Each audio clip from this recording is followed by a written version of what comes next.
Hey guys, welcome back to the channel. This is a story about what if Naruto pranks anbu chunin exams. Before I start, please support for more amazing content and do consider subscribing to my channel and share this video with your friends. This is written by REDYOSHI14 and link in description and support writer. Let's start the video. Chapter 1. Hey, kid. I think I know what our next prank is going to be. Naruto grunted, but otherwise did not respond to the exceptionally deep voice that echoed around his mind. He shifted, moving his cheek so that he wouldn't lose circulation, before laying his head back in his arms. Kid, the voice continued. It boomed, as if the person were yelling in a large empty room. I know you can hear me. There's no way that you can't hear me. This is your mind. Answer me. The blonde adolescent yawned, but otherwise didn't say anything. He lifted his head, forcing one bleary eye open to investigate the class. As usual, Iruka was droning on most likely about something asinine, and the rest of the class was trying their best to appear as if they were paying attention. Naruto huffed. He turned his head, only to see the two students who weren't pretending, as usual. Sakura Haruno, the voice in his head said, the tone as if it were reading words from a dossier. Civilian born. Low chakra reserves. Low combat potential. Astonishingly bright. The voice scoffed. Fat lot of good those brains of hers will do if she can't handle herself on the battlefield. I can already see them being splattered across the dirt. Fair assessment, Naruto thought. His eyes roamed from the girl diligently taking notes near the front of the class to the boy not even pretending to care near the back. The kid slept, his spiky ponytail pointing straight into the air like a pineapple. Shikamaru Nara. High intelligence, middling combat ability, low motivation. Though it wasn't portrayed in its voice, Naruto could feel his partner's disgust. It would be no fun pranking this one. He likely wouldn't give a good reaction, no matter how much we annoy him. Not every thought needs to be about pranking, Naruto responded. He laid his head back on his arms, following the lead of the Nara. His eyes drifted closed and the words of his teacher faded once more. The words of his partner, however, did not. It's not like you're using your thought space for anything else. The voice huffed. The sound was akin to the bellowing of steam from a train. You haven't had a thought since you walked in here. Why do you even come to this mockery of a class? Learning, was all that Naruto said. He tried willing his mind to sleep, but that was impossible with his partner's incessant racket. Weren't you the one to tell me to chase knowledge from all sources? I didn't realize you humans could make knowledge so boring. To accentuate this, his partner yawned. Naruto could imagine the beast's mouth large and gaping and enough to swallow the entire class whole. It was an amusing thought, however morbid. But I suppose that was my folly. I couldn't expect you guys to succeed at anything, really. Naruto rolled his eyes at yet another barb at humans. In the beginning, when they first met, those constant insults annoyed him. He would scream and shout his head off with the bastard every chance he got. As time passed and the insults continued, however, he found that it was a waste of energy. His partner didn't really mean anything by his words, anyway. He could feel as much. Their thoughts were connected after all. I still think your kind are a wasteful, regrettable congregation of chakra and meat, his partner said, most likely sensing his inner thoughts. Just because my opinion has been tempered by you doesn't mean that I accept the rest of your pitiable species. Naruto rolled his eyes. This wasn't a road that he wanted to go down anymore. It was the same every time. First the fox would deny his acceptance of humans, and then Naruto would call him on his bullshit. Then he would backtrack, leading to a denial that lasted the rest of the day. It was troublesome. You had a prank for me? Naruto asked, hoping to nip the conversation before it started. He could feel his partner's stare in his psyche, though he knew that the fox would go for it. Yes, the beast said slowly. I thought of a great prank. I don't have the time or equipment to prank the anbu again, Naruto said. They had just pranked the poor soldiers last week and he didn't have nearly enough money left in his savings to do so again. Once a month. That's what we agreed upon. He could feel his partner recoil, though the action was mocking at best. What? No. Though I do have a plan for our next visit to anbu headquarters, it isn't finished yet. No, my next prank is for one of your little classmates. Do that, Naruto raised an eyebrow. My classmates. Most of them aren't interesting enough to prank. And that was a true statement. Naruto couldn't even remember half of the names in his class, they were that forgettable. Bland children from bland civilian families that were forced here to fulfill some sort of dream of grandeur left in their parents' minds.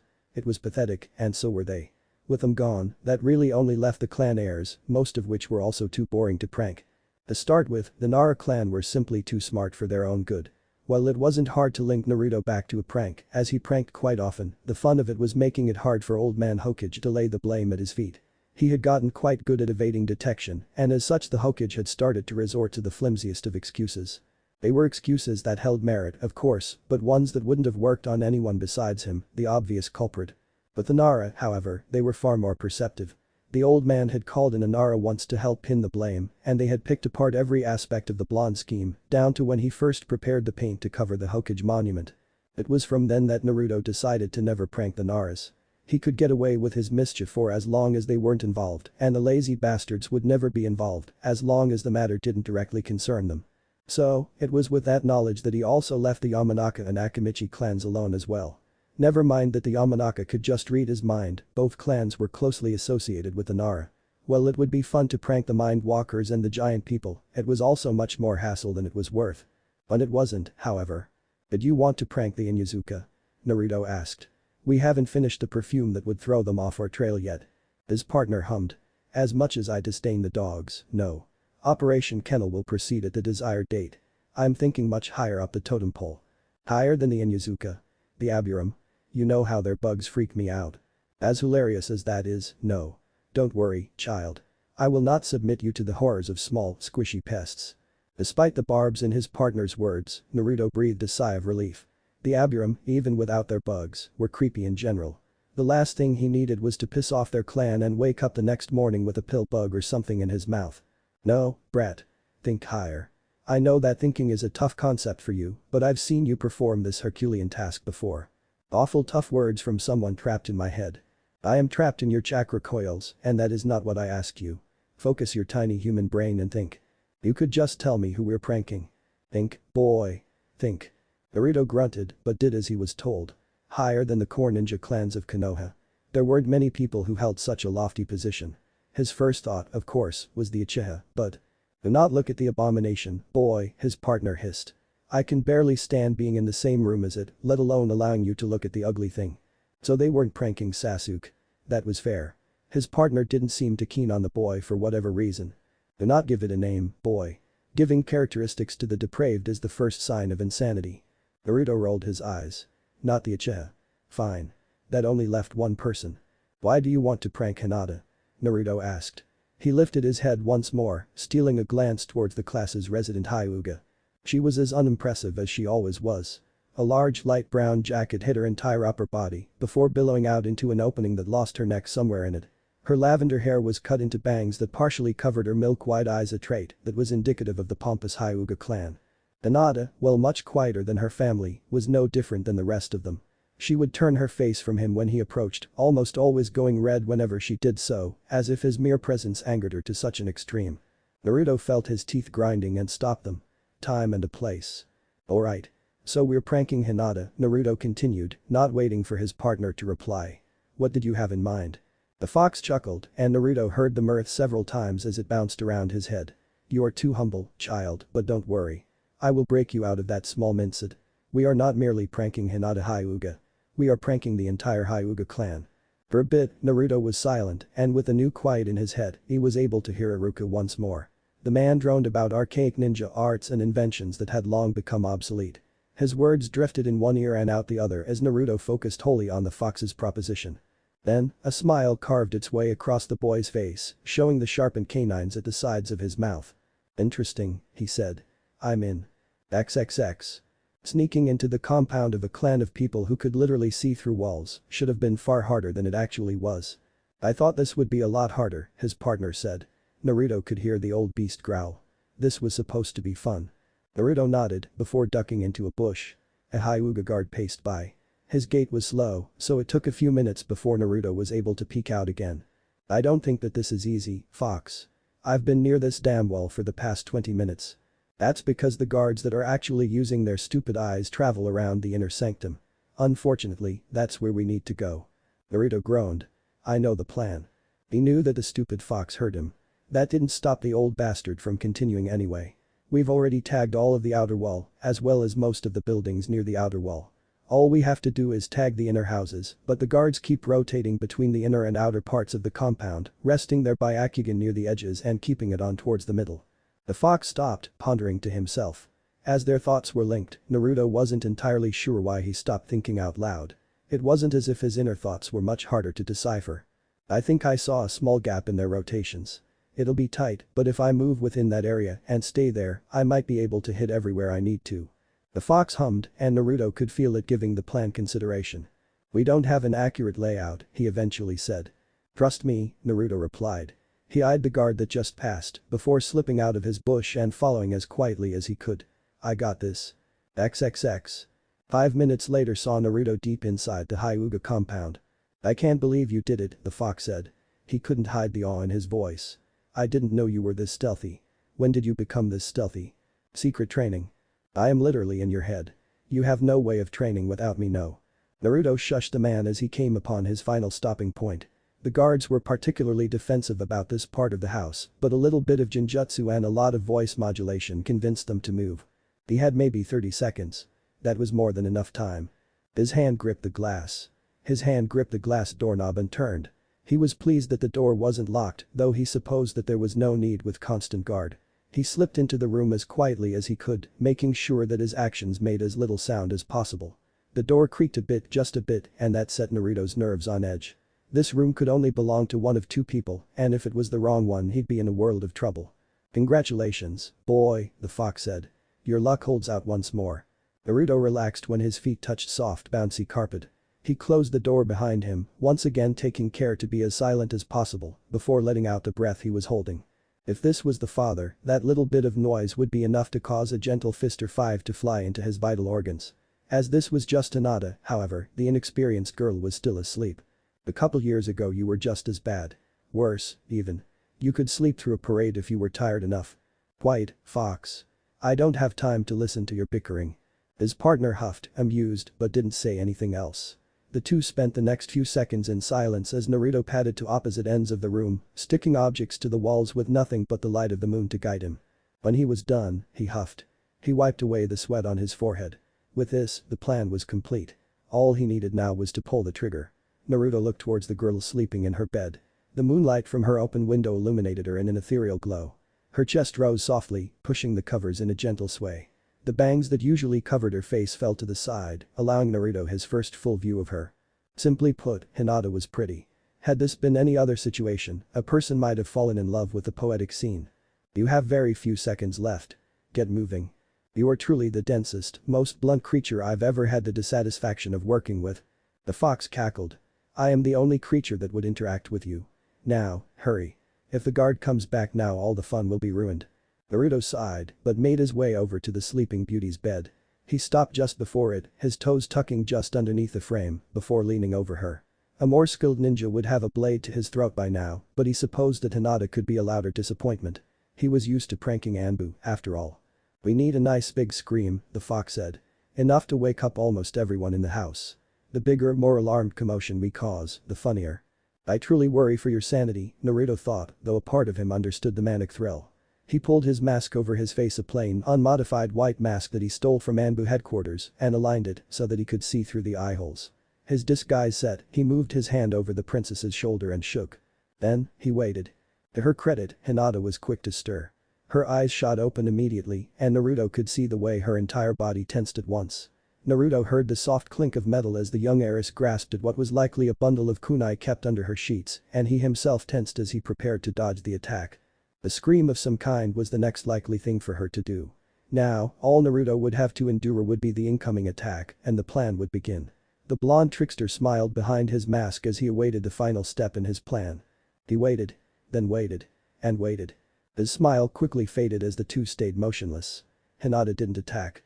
She didn't even scream. She just continued staring at him as his mask hovered just inches from her face. What's going on? He thought. Why isn't she doing anything? Has she gone into shock? The heiress was just lying there, mouth open, not as if she were about to scream, but as if she saw something that she couldn't believe. If she had gone into shock, it definitely wouldn't have been after she had already grabbed her knife in preparation for retaliation. Oh, fuck, brat, his partner cursed. I think I see the problem. Check her eyes. Naruto did so, but all her could see were the lavender irises that almost blended into the rest of her eye. They were quivering, scanning every inch of his mask as if committing it to memory. They were pretty, sure, but there was nothing impressive about them. If anything, the bulging veins around the outside were rather intimidating, all things considered. Fuck, Naruto said out loud. The veins. Byakugan. Apply the chakra, now. His partner screamed. We're forcing this. Naruto nodded before jumping back. Hinata finally moved, shifting from her bed. Her kunai was dropped back into the sheet as she scrambled out of bed. Her face was even more red than usual, which made sense considering what predicament she had just found herself in. Finding her hated enemy standing above her bed while she was sleeping was bound to piss her off. "Naruto?" she called, though her voice was no louder than a squeak. Such a thing wouldn't be enough to cause a commotion at all. "I have no idea who you're talking about." His words were muffled as they struggled to get around the full ceramic mask he wore. He pulled his black hoodie over his head as he pushed a bit of chakra into the mask. It glowed, and hopefully the dense field would be enough to hide his face from the all-seeing eyes of the Hyuga clan. Naruto then clapped his hands together. And all hell broke loose. Off near the inner garden a sound grenade went off. It wasn't large and it didn't damage anything, but it did more than enough. Naruto could hear the scrambling of dozens of feet as a countless amount of trained ninjas sprang to their feet. Not 3 seconds passed before the door to Hinata's room burst open. A Hyuga, almost twice Naruto's height, burst into the room. His headband covered his forehead, an indicator of his being branch family, but it did nothing to hide the alarmed look in his eyes. "Lady Hinata," he yelled. The veins around his eyes were already bulging.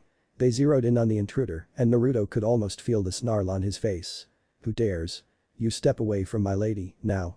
The man dashed for him, but Naruto proved to be quicker. He flowed around the chakra-enhanced blows, and for a while the two danced like butterflies. "Aren't you glad that I forced you through dodging exercises?" "Not now, furball. I know you can see that I'm busy." They continued their exchange, Naruto always staying just outside of the man's reach before more Hyugas flooded into the room. Now outnumbered, there was no way for Naruto to escape. The blonde, however, smiled. "I think this is enough people?" Naruto asked. "I was hoping for more," the fox replied. "But it'll do." Naruto, after cleanly dodging a chakra strike aimed for his shoulder, jumped back. The other Hyugas fanned out, pushing him into a corner of the admittedly large room. They closed in slowly, hoping to dash his chances of escape. But all Naruto could focus on was the veins around their eyes. Pranking art. Visual castration of the all-seeing. Naruto brought his hands together. The Hyugas, alarmed, lunged. The chakra charges, left dormant in the corners of the room, exploded. And light filled the room. XXX. The third Hokage was like a grandfather to Naruto. Unfortunately, he wasn't the doting kind that believed his adorable grandson no matter what. "I was at home the entire time," Naruto said. He had been in this exact situation before, sitting before the Hokage's desk for a crime he had most likely committed. Instead of showing signs of being guilty, however, Naruto pretended to be rightfully indignant. "Why am I being called here for this?" The frown on his face looked genuine, but on the inside he was cackling. And why wouldn't he be? Setbacks aside, it was a successful prank. And the Hyugas were unable to catch him all night. "My anbu have reported to me that you were not in your apartment last night." Saratobi Hiruzen then tapped his pipe against the ashtray he had on his desk. His aged eyes had wrinkles underneath them, which only made his deadpan stare all the more unnerving. "So that can't be true." "And why not?" Naruto asked. He folded his arms. "The anbu have proven themselves incapable of following me before. You don't think that I could hide from them in my own house? Send some over right now. I bet that I could spend the whole day in there without them finding me." The old man didn't respond to the provocation, instead taking another drag from his pipe. The smoke seeped from his nose as he continued to stare. "The Hyugas report the intruder as being unusually short." He continued, ignoring Naruto's words entirely. "Care to explain?" "No," Naruto replied. "Because, for one, I am not short. I'm still growing, and this is a perfectly normal size for a child my age. With that in mind, there are tons of kids that fit that description. I don't see any other kid in Konoha here. No other kid in Konoha can manage to sneak into the depths of the Hyuga compound. I'm flattered that you think that I could, but I can't. Sorry." The two men stared at each other, neither willing to budge on their stance. Naruto knew that Hiruzen already knew that it was him, but without clear evidence it was impossible to prove it. "You broke into the Hyuga clan home and led them on a goose chase for around 30 minutes, constantly setting off flashbangs at predetermined locations before appearing in another part of the house and resuming the process." Hiruzen huffed. "It's impressive. If you put as much effort into your ninja training as you do these asinine pranks." A smile came to Naruto's face. "I didn't do those things, but if I did, I'd be honored at your praise." The two shared a moment of knowing, slight smiles coming to their lips as they sat across from each other. "Your crimes." "Alleged crimes," Naruto corrected. "Right," Hiruzen said, his voice deadpan. "Your alleged crimes, no matter how impressive, are still illegal. Trespassing on a major clan's property is punishable by death." Naruto huffed. Then it's a good thing I didn't do it. Who else could it have been? How am I supposed to know? Naruto asked. He threw his hands up. I was at home. On the other side of the village. We have witnesses. That saw my face. And it was here that Naruto tensed. There was, of course, one witness. Hinata Hyuga, the girl who saw him before he could activate his mask. Sarutobi hadn't brought it up yet, which was why Naruto was comfortable being so flippant, but if she came forward it was all over. The Hyuga princess's word against his own. He wouldn't stand a chance. Hiruzen stared at him, his face grave as he did so beyond the rim of his large conical hat of office. The pressure of that stare was heavy, and Naruto almost felt like breaking from the strain alone. He persevered, however, and the old man eventually closed his eyes. He let out a deep sigh as he sat back. No, Naruto. None of them saw your face. Some kind of mask prevented them from getting a good look, though all of them report a head of shockingly blonde hair. It was here that Naruto felt the need to let out a shaky laugh. There are loads of blonde ninjas in Konoha. I'm sure, the old man said. He rested his pipe in the ashtray before turning back to the boy. Listen, Naruto, I'm letting this go because you didn't hurt anyone and ultimately helped to reveal a flaw in the Hyuga's defensive perimeters. Do not do this again, do you understand? The weight behind those words were oppressive and Naruto could do nothing but nod along. The Hokage stared at him, maintaining eye contact the whole time before eventually relenting. The Hyuga are powerful, Naruto. I cannot protect you from them a second time. Remember that. Yes, old man. Conversation done, the Hokage went back to the piles of paperwork on his desk. That was as much of a dismissal as any, so Naruto rose from his chair. It wasn't until he was almost at the door that the Hokage spoke again. As disappointing as your actions tonight were, you did an excellent job maintaining your stealth and moving through their compound. You found the hole in the guard rotation a little late, but you capitalized on it fast enough. Next time, however, try putting on the mask before you infiltrate. Naruto turned back to the old man, only to see a wry smile on his face. He opened his mouth to ask, only to see the man throw a quick glance to the crystal ball that sat near the edge of his desk. Of course, Naruto said. I'll see you later, Naruto. I'll break that bowl one day. When you do, I'll gladly hand over the title of Hokage to you. XXX. The sun was high in the sky by the time that the Hokage was done dressing him down. Right now, it would be recess for the students at the Ninja Academy. He was exempted from the early classes because of his summoning, but he was expected to be back in time for the afternoon ones. The girl didn't squeal, the fox called. His words weren't surprised or anything. It was as if he were simply stating a fact. I wonder why. I'm not one to look a gift horse in the mouth, Naruto responded. The citizens that moved around him turned to stare at him, but they quickly moved back to their own lives. A boy talking to himself was only interesting for a few seconds. The crazy fox boy talking to himself was hardly anything new. Are you heading back to the academy? I have a few more pranks we could pull instead. Naruto yawned. Nah, I think we filled our quota for the week. I'm going to spend the rest of the week getting some rest. The fox scoffed, but otherwise didn't argue. The two walked in silence for the next few minutes. You know, you'll upset your fans if you spend too long without causing a ruckus. The fox then cackled. Oh, prankster king. Naruto sighed. He scratched at his cheek as he passed the citizens on his way to school. He wondered how many of them would realize that he lifted their wallets before they got home. That title means more to you than it does to me. Naruto sat back in his chair, the very thought of moving an intrusive and dangerous idea to him. You've been in class for 10 minutes, the chakra beast, the nine-tailed fox, said. A spirit of evil and malevolent intention, it was now reduced to a simple voice locked away in his brain. And don't forget, you wanted to be here. Naruto groaned. The action hit him shushed by his teacher, a person that wasn't Iruka, and Naruto bristled at even that. I didn't think I'd be this bored. It's such a beautiful day outside and I'm sitting inside, being bored. It was usually humid in the land of fire, but today was pretty nice. The sun wasn't scorching hot, leaving the outside a balmy, comfortable vision of pure ecstasy. Naruto could imagine it now lounging on the grass, not a care in the world, eating a meat bun from a vendor that had reluctantly sold it to him. The juiciness of the meat would only be amplified by the knowledge that he paid for it using money he stole from that very same vendor. And instead of doing that, I'm here, stuck behind an old, rickety desk and listening to a teacher that isn't Iruka talk about jutsu theory. Naruto yawned into his sleeve.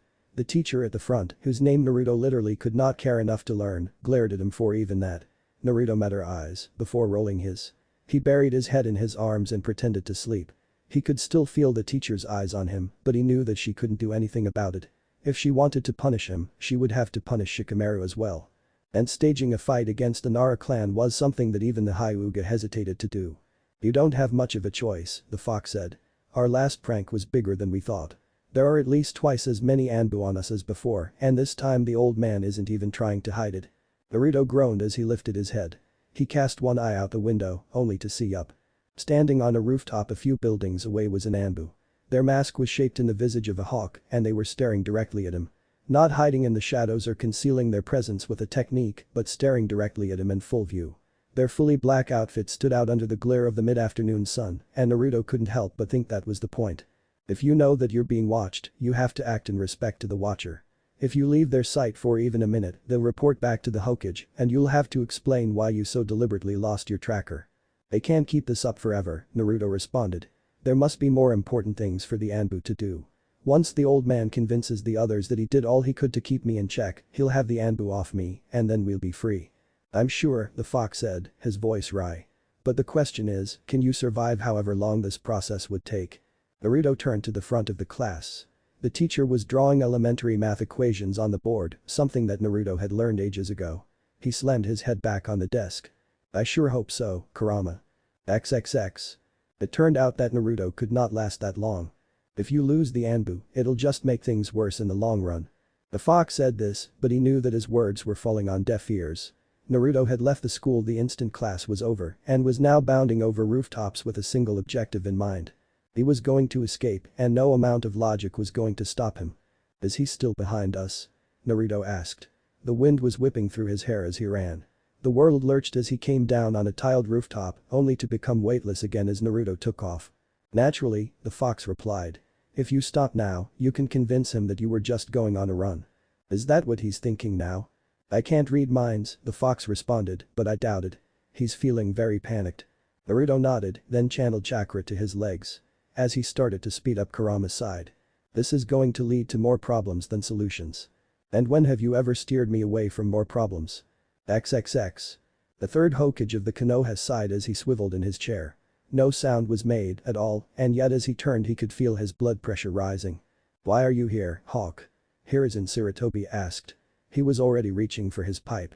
Aren't you supposed to be monitoring Naruto? Hawk didn't say anything, but the third Hokage didn't expect him to. He had assigned the job to the man, but neither of them expected him to be able to actually do it. Where did you lose him? The old man asked. Hawk looked up for a second before bowing his head once more. Near the industrial district. He ducked among some crates near a dead end. When I want to regain line of sight, the boy was gone. Did you check for any illusions? Hiruzen asked. The man hesitated. I was told that he couldn't do any illusions. Information tends to become inaccurate. Always remember that. The tips of Hawk's ears gained a faint shade of red. It took everything that Hiruzen had not to chuckle at the poor man's embarrassment. In truth, the blame for this situation fell more on his shoulders than the young recruits anyway. Naruto was inexperienced in many areas, but speed and stealth were areas he excelled in. Even experienced ninja had trouble keeping track of him. No matter, Hiruzen called, waving his hand as if to ward off the issue altogether. It shouldn't be hard to find him, anyway. The old man turned to his crystal ball, chakra floating on the edge of his fingers. An aged hand gently touched the smooth crystalline edge. And nothing happened. Both Hawk and the Hokage stared at it before sighing. Well, the elder said. This can't be anything good. XXX. My head hurts, Naruto thought. There was a sharp pain localized somewhere near the back of his head. He tried to reach for it, to rub it in some way, but something was wrapped around his wrists, keeping him down. Did you figure that one out yourself? The fox yawned. Naruto could feel the great beast stirring in his mind, moving about in his cage. Truly, your ability of discernment is on par with that of the gods. Naruto moaned, but otherwise didn't move. He had opened his eyes almost as soon as he awoke, but he still couldn't see anything. So, he was blindfolded. Your deductions. So amazing. Wow. Naruto continued to ignore the fox, instead trying to move something else. His legs. No, they were tied as well. He was sitting, so they had the decency to lock him in a chair. Perhaps his chakra. I wouldn't recommend it, the fox called. Usually, Naruto would at least consider these words, but the fox had proven himself unhelpful thus far, so Naruto had ignored him.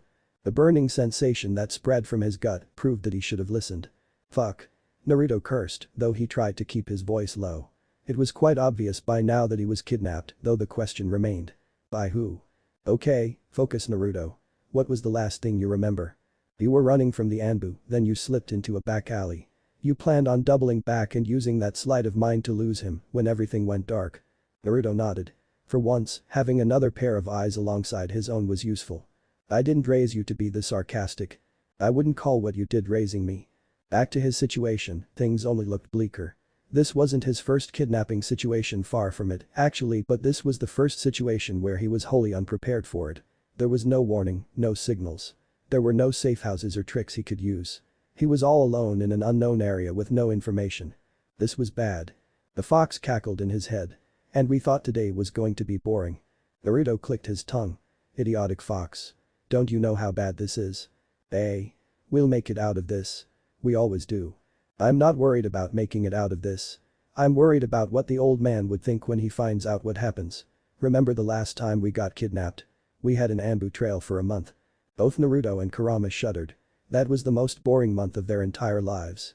We can't let him find out, the fox said, a conviction in his voice unlike anything he had ever expressed before. Ever. Agreed, Naruto said. Right after he said this, Naruto could hear the creaking of a door.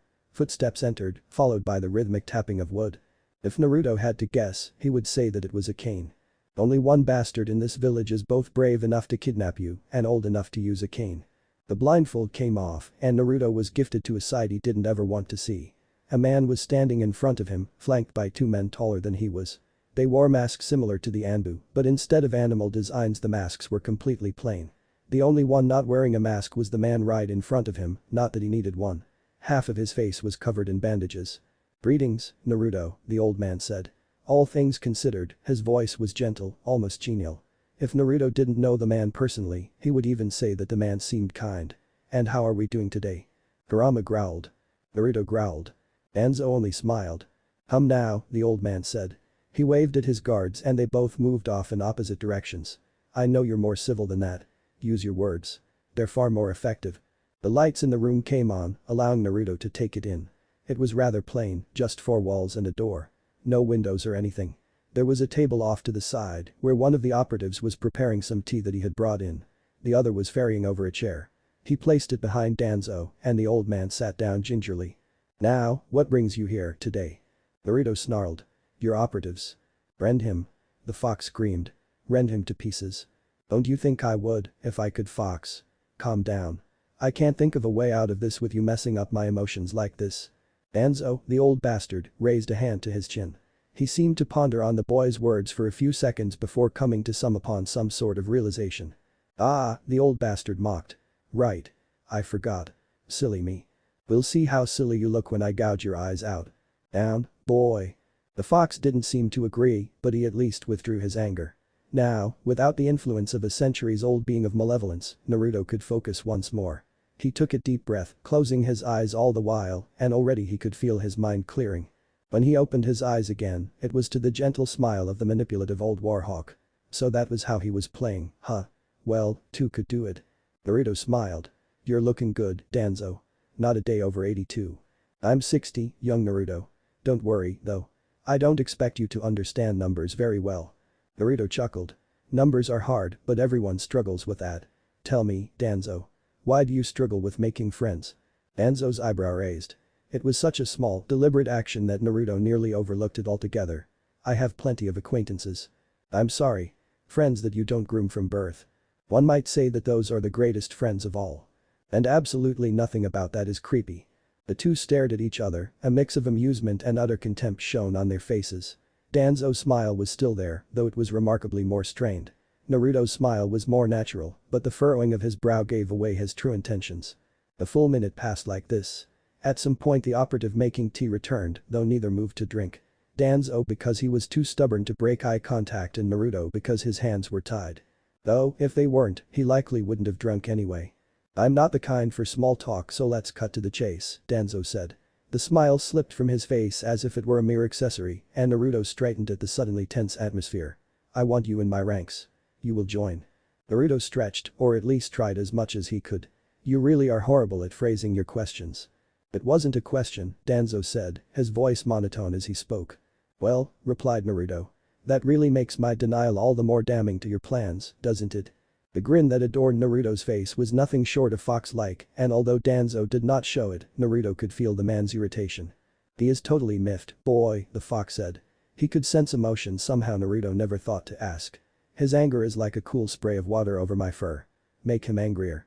I don't think that'll help our situation. It'll help mine. Danzo coughed and one of the masked men walked over. Danzo held up a hand and the man placed a pair of tongs in it.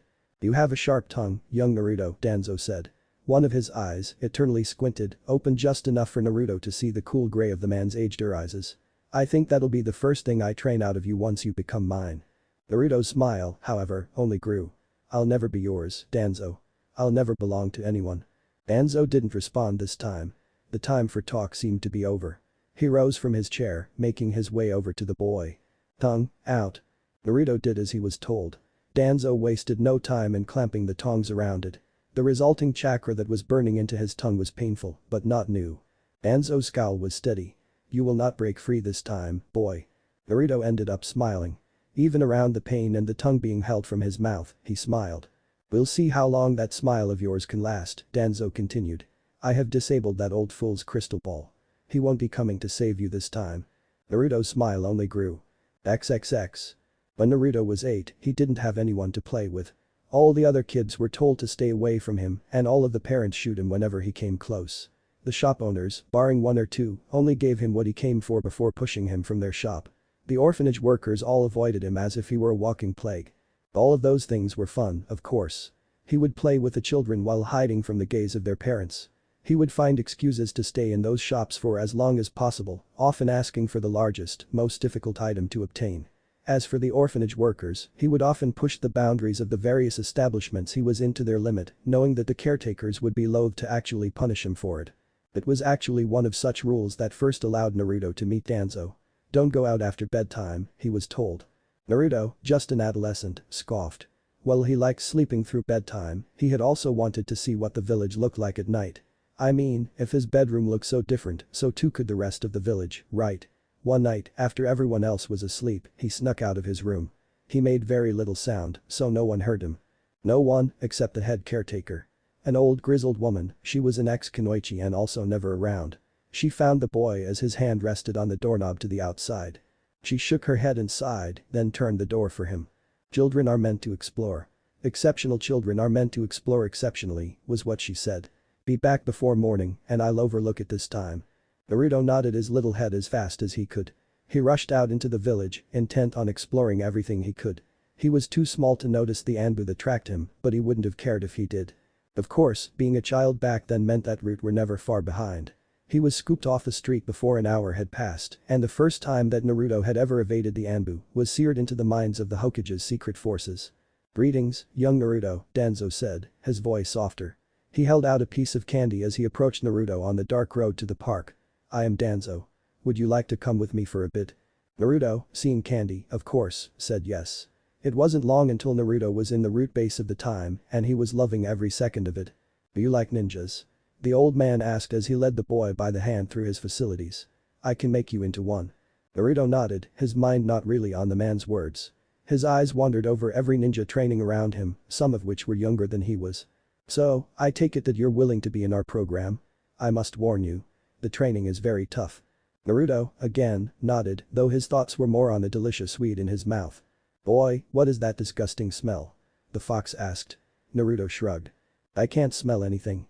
I will make you into the strongest ninja in the village, boy, Danzo continued, though Naruto had already begun phasing the man's words out.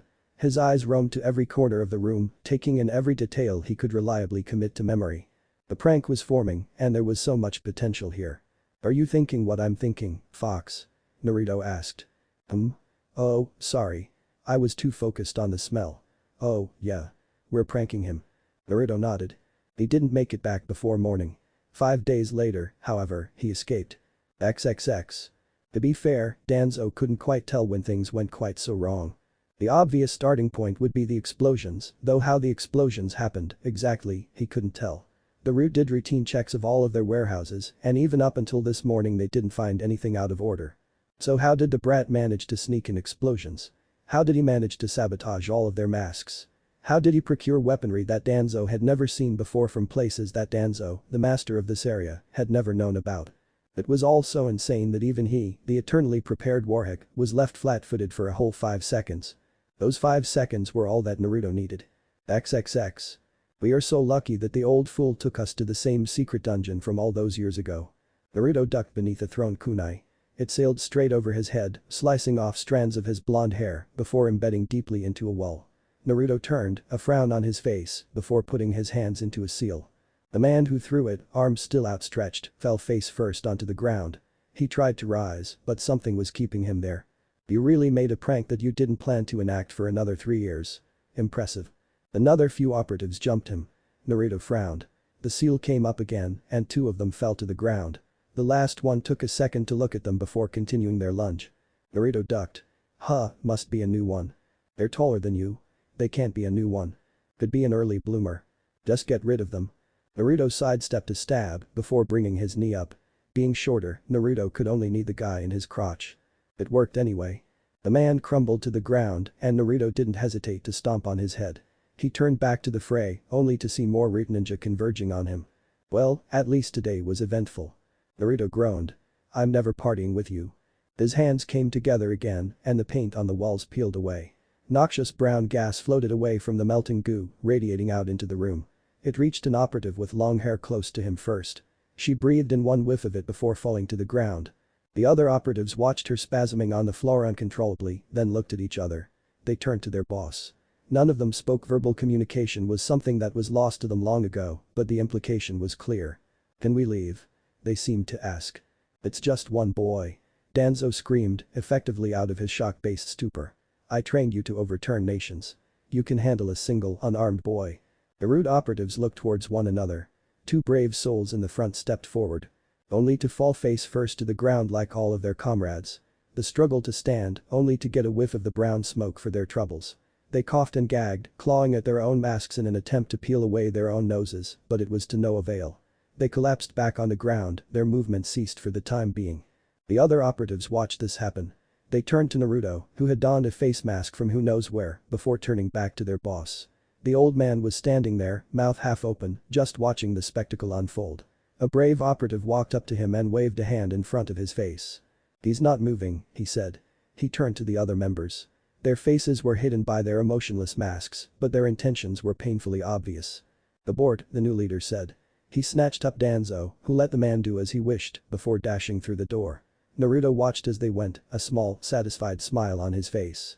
Look at them, Naruto said, his voice muffled by the gas mask he wore. For a bunch of emotionless freaks, they learned so quickly. I would almost be proud of them if they weren't worthless meatbags. Naruto, for once, agreed with his tenant. He moved to wipe an imaginary tear from his eye, only to remember that he couldn't exactly do that.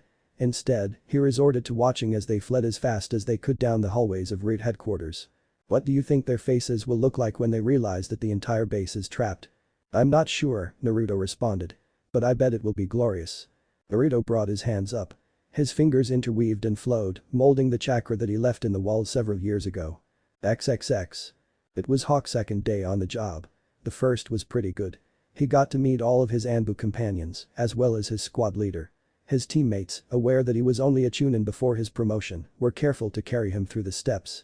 He left anbu headquarters that day with promises for an easy jonin exam and excitement for the future. Then the second day happened and things all fell apart. I thought Root were supposed to be emotionless, he asked. He slipped back when a Root operative grasped at his ankle. Hawk tensed, expecting combat, only to see the man collapse back to the ground. He jerked sporadically, as if his own muscles were not listening to him, before curling back in on himself. He then wept. It was a sound that was strangely harmonious with the rest of the sobbing Root. They are, a voice called. It was one that Hawk had heard just that morning. He turned, back turning straight as the third Hokage of Konoha approached.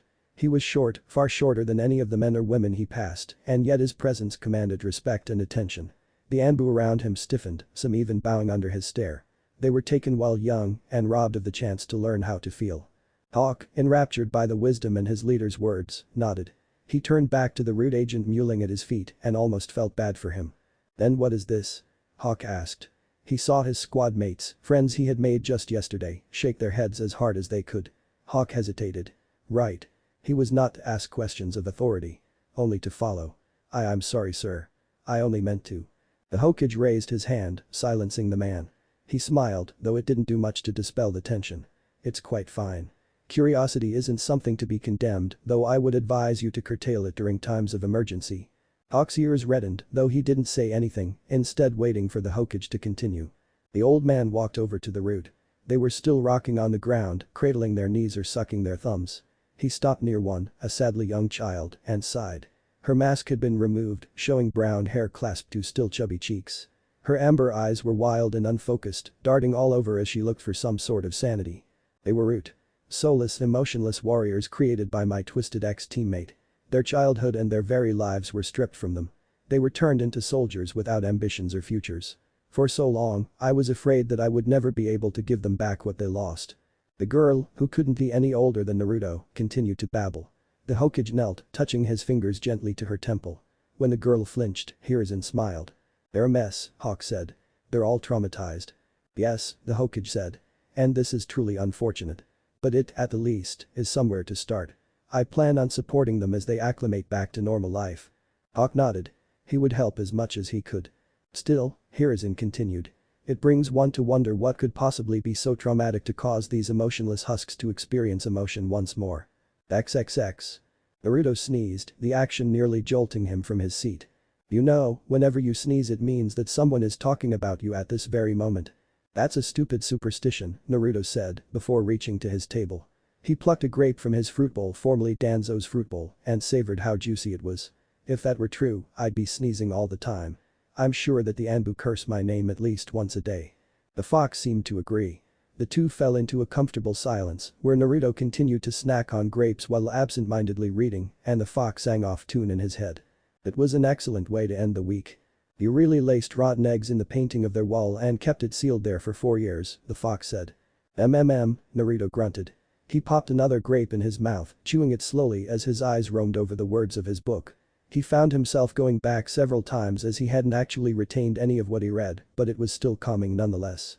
"And you also hid weapons and gas masks all over the base." Naruto hummed. He turned the page, stopped, and turned it back.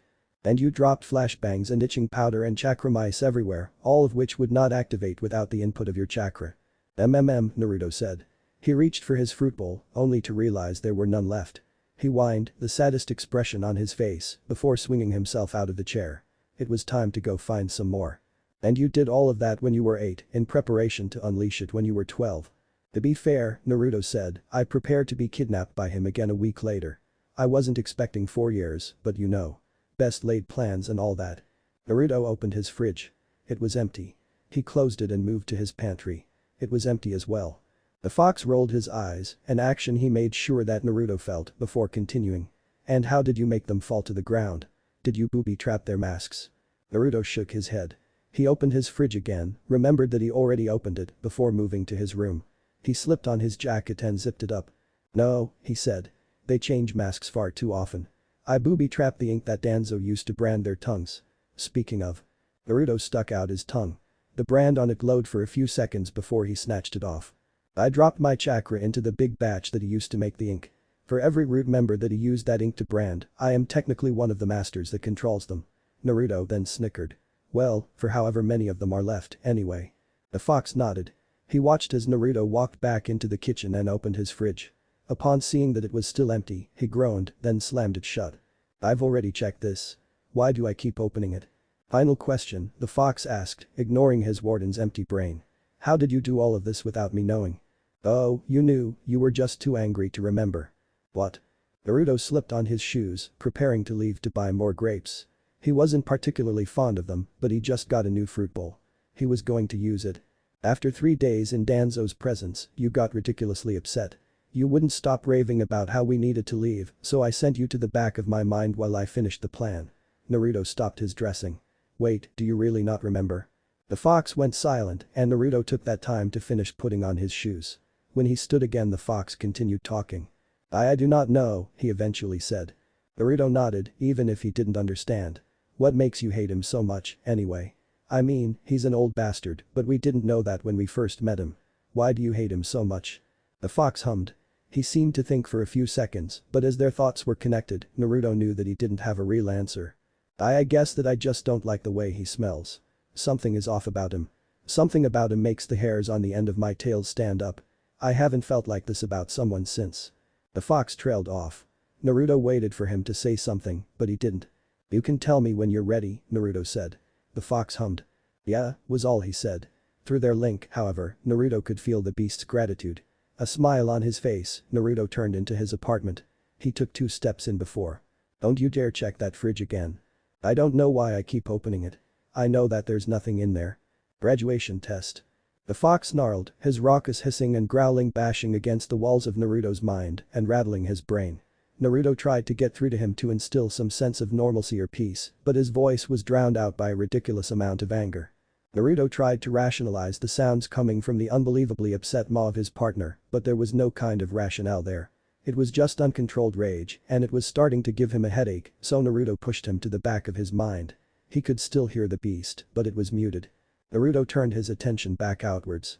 Sitting to his left was a brooding boy with jet black hair. His chin was rested atop his folded hands, and his gaze was set firmly out of the window away from them.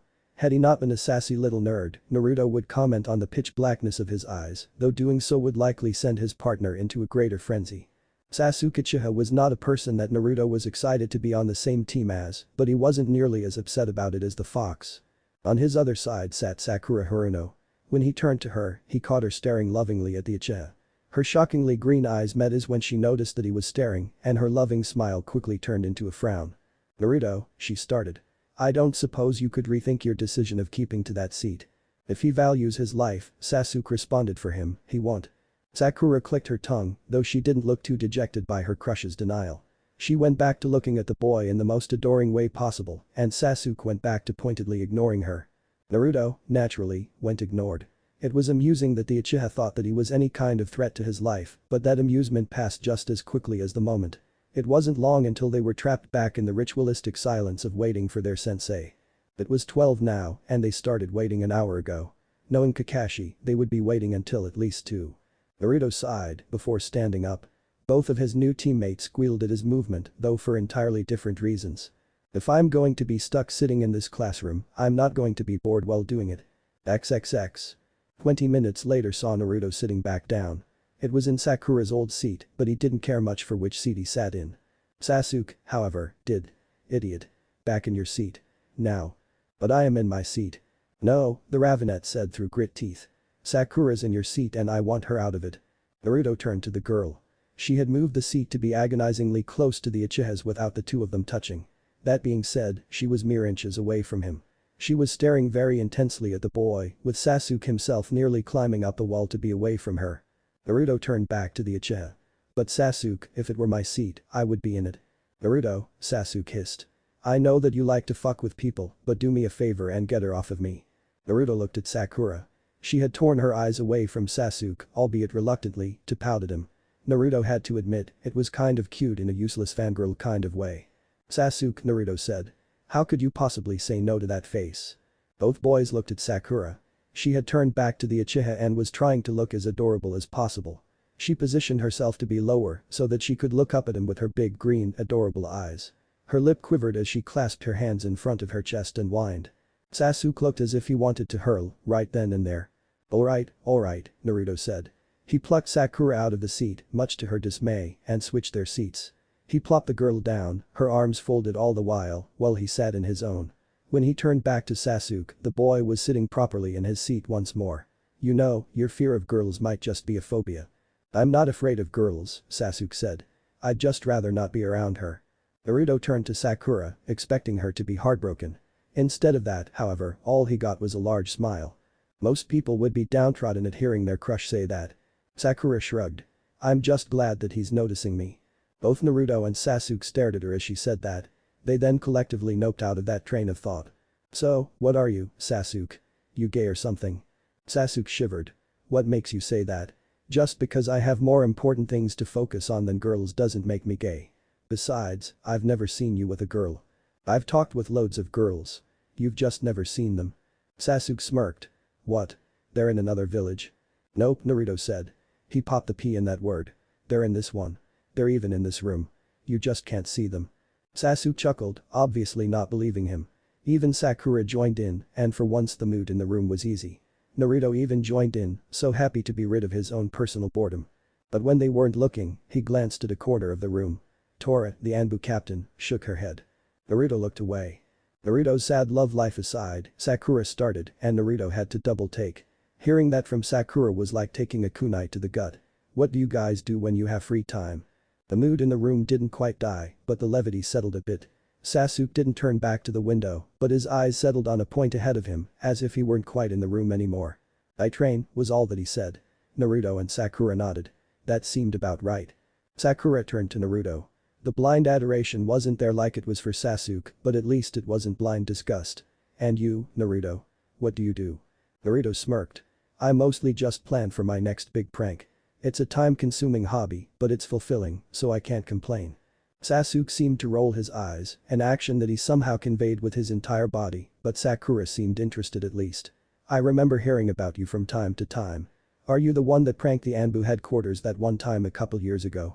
He actually pranked them once a month, every month, like clockwork. The Anbu just became better at hiding the evidence. "Yes. It was pretty fun." Sakura giggled. "That's insane. What made you do something like that? Weren't you afraid of getting caught?" "Of course." Naruto started. He waved his hand. "But that's part of the fun, right?" And it wasn't as if Naruto stopped. His ear twitched and he turned to Sasuke. The broody boy was pretending not to listen, but he turned when Naruto stopped talking. Without warning, Naruto climbed over the boy, practically sitting in his lap, and opened the window. Sasuke sputtered, but otherwise didn't do anything as Naruto sat back down. "It wasn't as if I wasn't caught a bunch of times before," Naruto finished.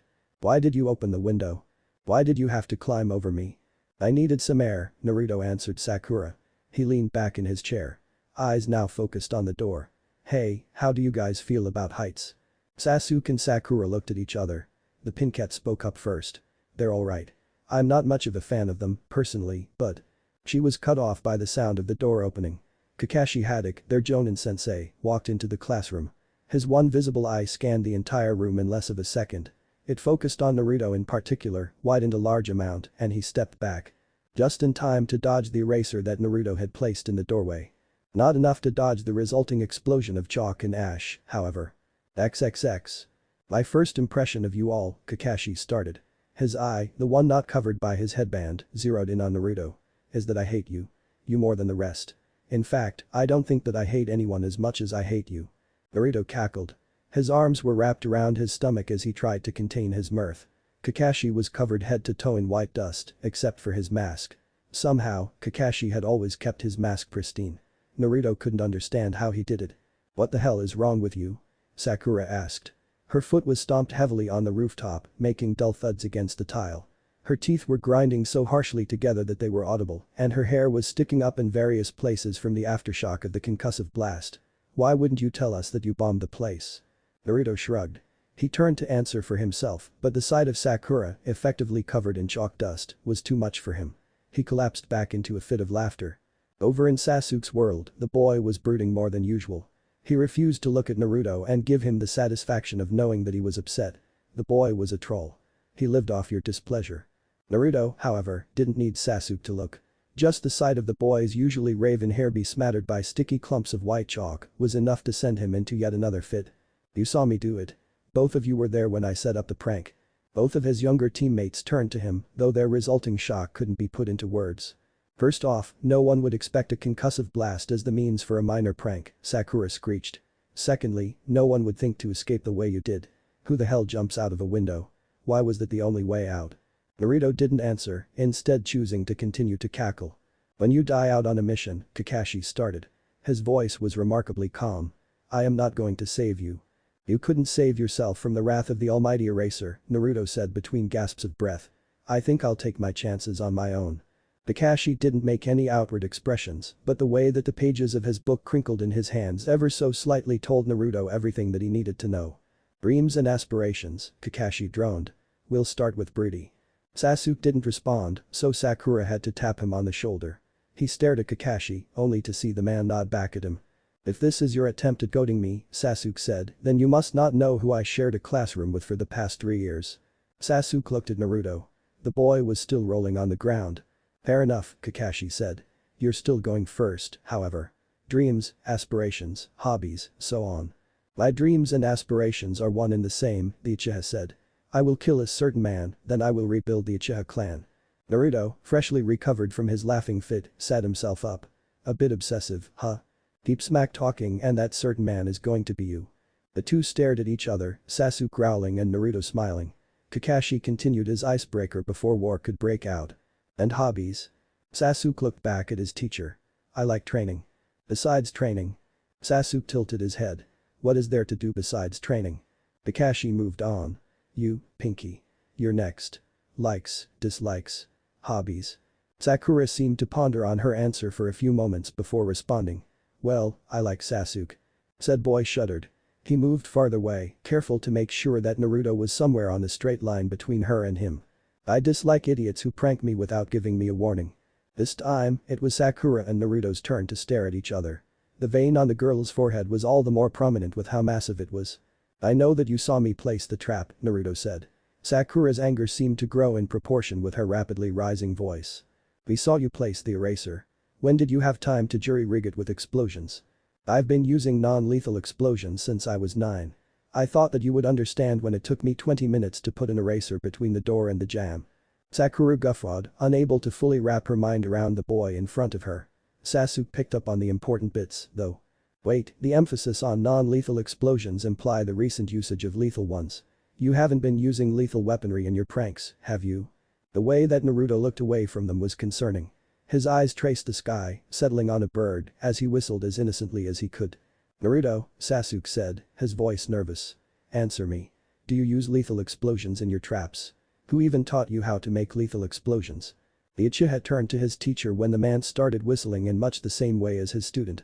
His lone eye traced the sky, settling on clouds. Kakashi Sasuke growled. Before he could continue, however. Well, look at the time. Gotta go. Meet me in training ground 7 tomorrow at 9 sharp for your graduation exam. Sasuke and Sakura were caught flat-footed as the older man belted out words almost faster than they could comprehend. And remember. Don't eat. You won't be able to keep it down. The man then vanished in a swirl of dust and leaves. With no one left to focus their ire on, they both turned to Naruto. They paled when they noticed another eraser in his hands. So, when he says 9 sharp he really means somewhere around 12:30. The sheepish smile on the boy's face was somehow more threatening than his cackling face. And I would eat if I were you. Basically, just don't listen to a word that man says when we're not on a mission. Sasuke, already seeing where this was going, ran forward to catch his blonde teammate. Wait, Naruto. I have more questions for you. Alas, he was too late. Naruto had already thrown the eraser to his feet and the resulting explosion could be heard throughout Konoha. It was immediately drowned out by the Uchiha's scream of rage. XXX. It took me literally all night to get the chalk dust out of my hair, Sasuke growled. Wait, you used the eraser bombs? The fox asked. He sounded affronted. When did you use them? Naruto sighed. Last night. You went into another anger coma. Those don't exist, the fox insisted, though he didn't push the issue. Naruto turned his attention back outwards, only to see that both of his teammates were still glaring at him. Naruto, I want you to know that I caught myself fantasizing about your death during dinner. Naruto chuckled. Join the fan club, Pinky. I'm pretty sure the anbu still have room in that silly little meeting room they think I don't know about. Sakura's resulting explosion was worth the resulting pain. Naruto rubbed at his arm while she stomped off to elsewhere in the training grounds. Naruto turned to Sasuke. What about you? You want to punch at my other arm? I want to cut it off. Naruto clicked his tongue. Take mine and I'll take yours. Then we'll both be one-armed ninjas. The two stared at each other, Naruto smiling and Sasuke frowning.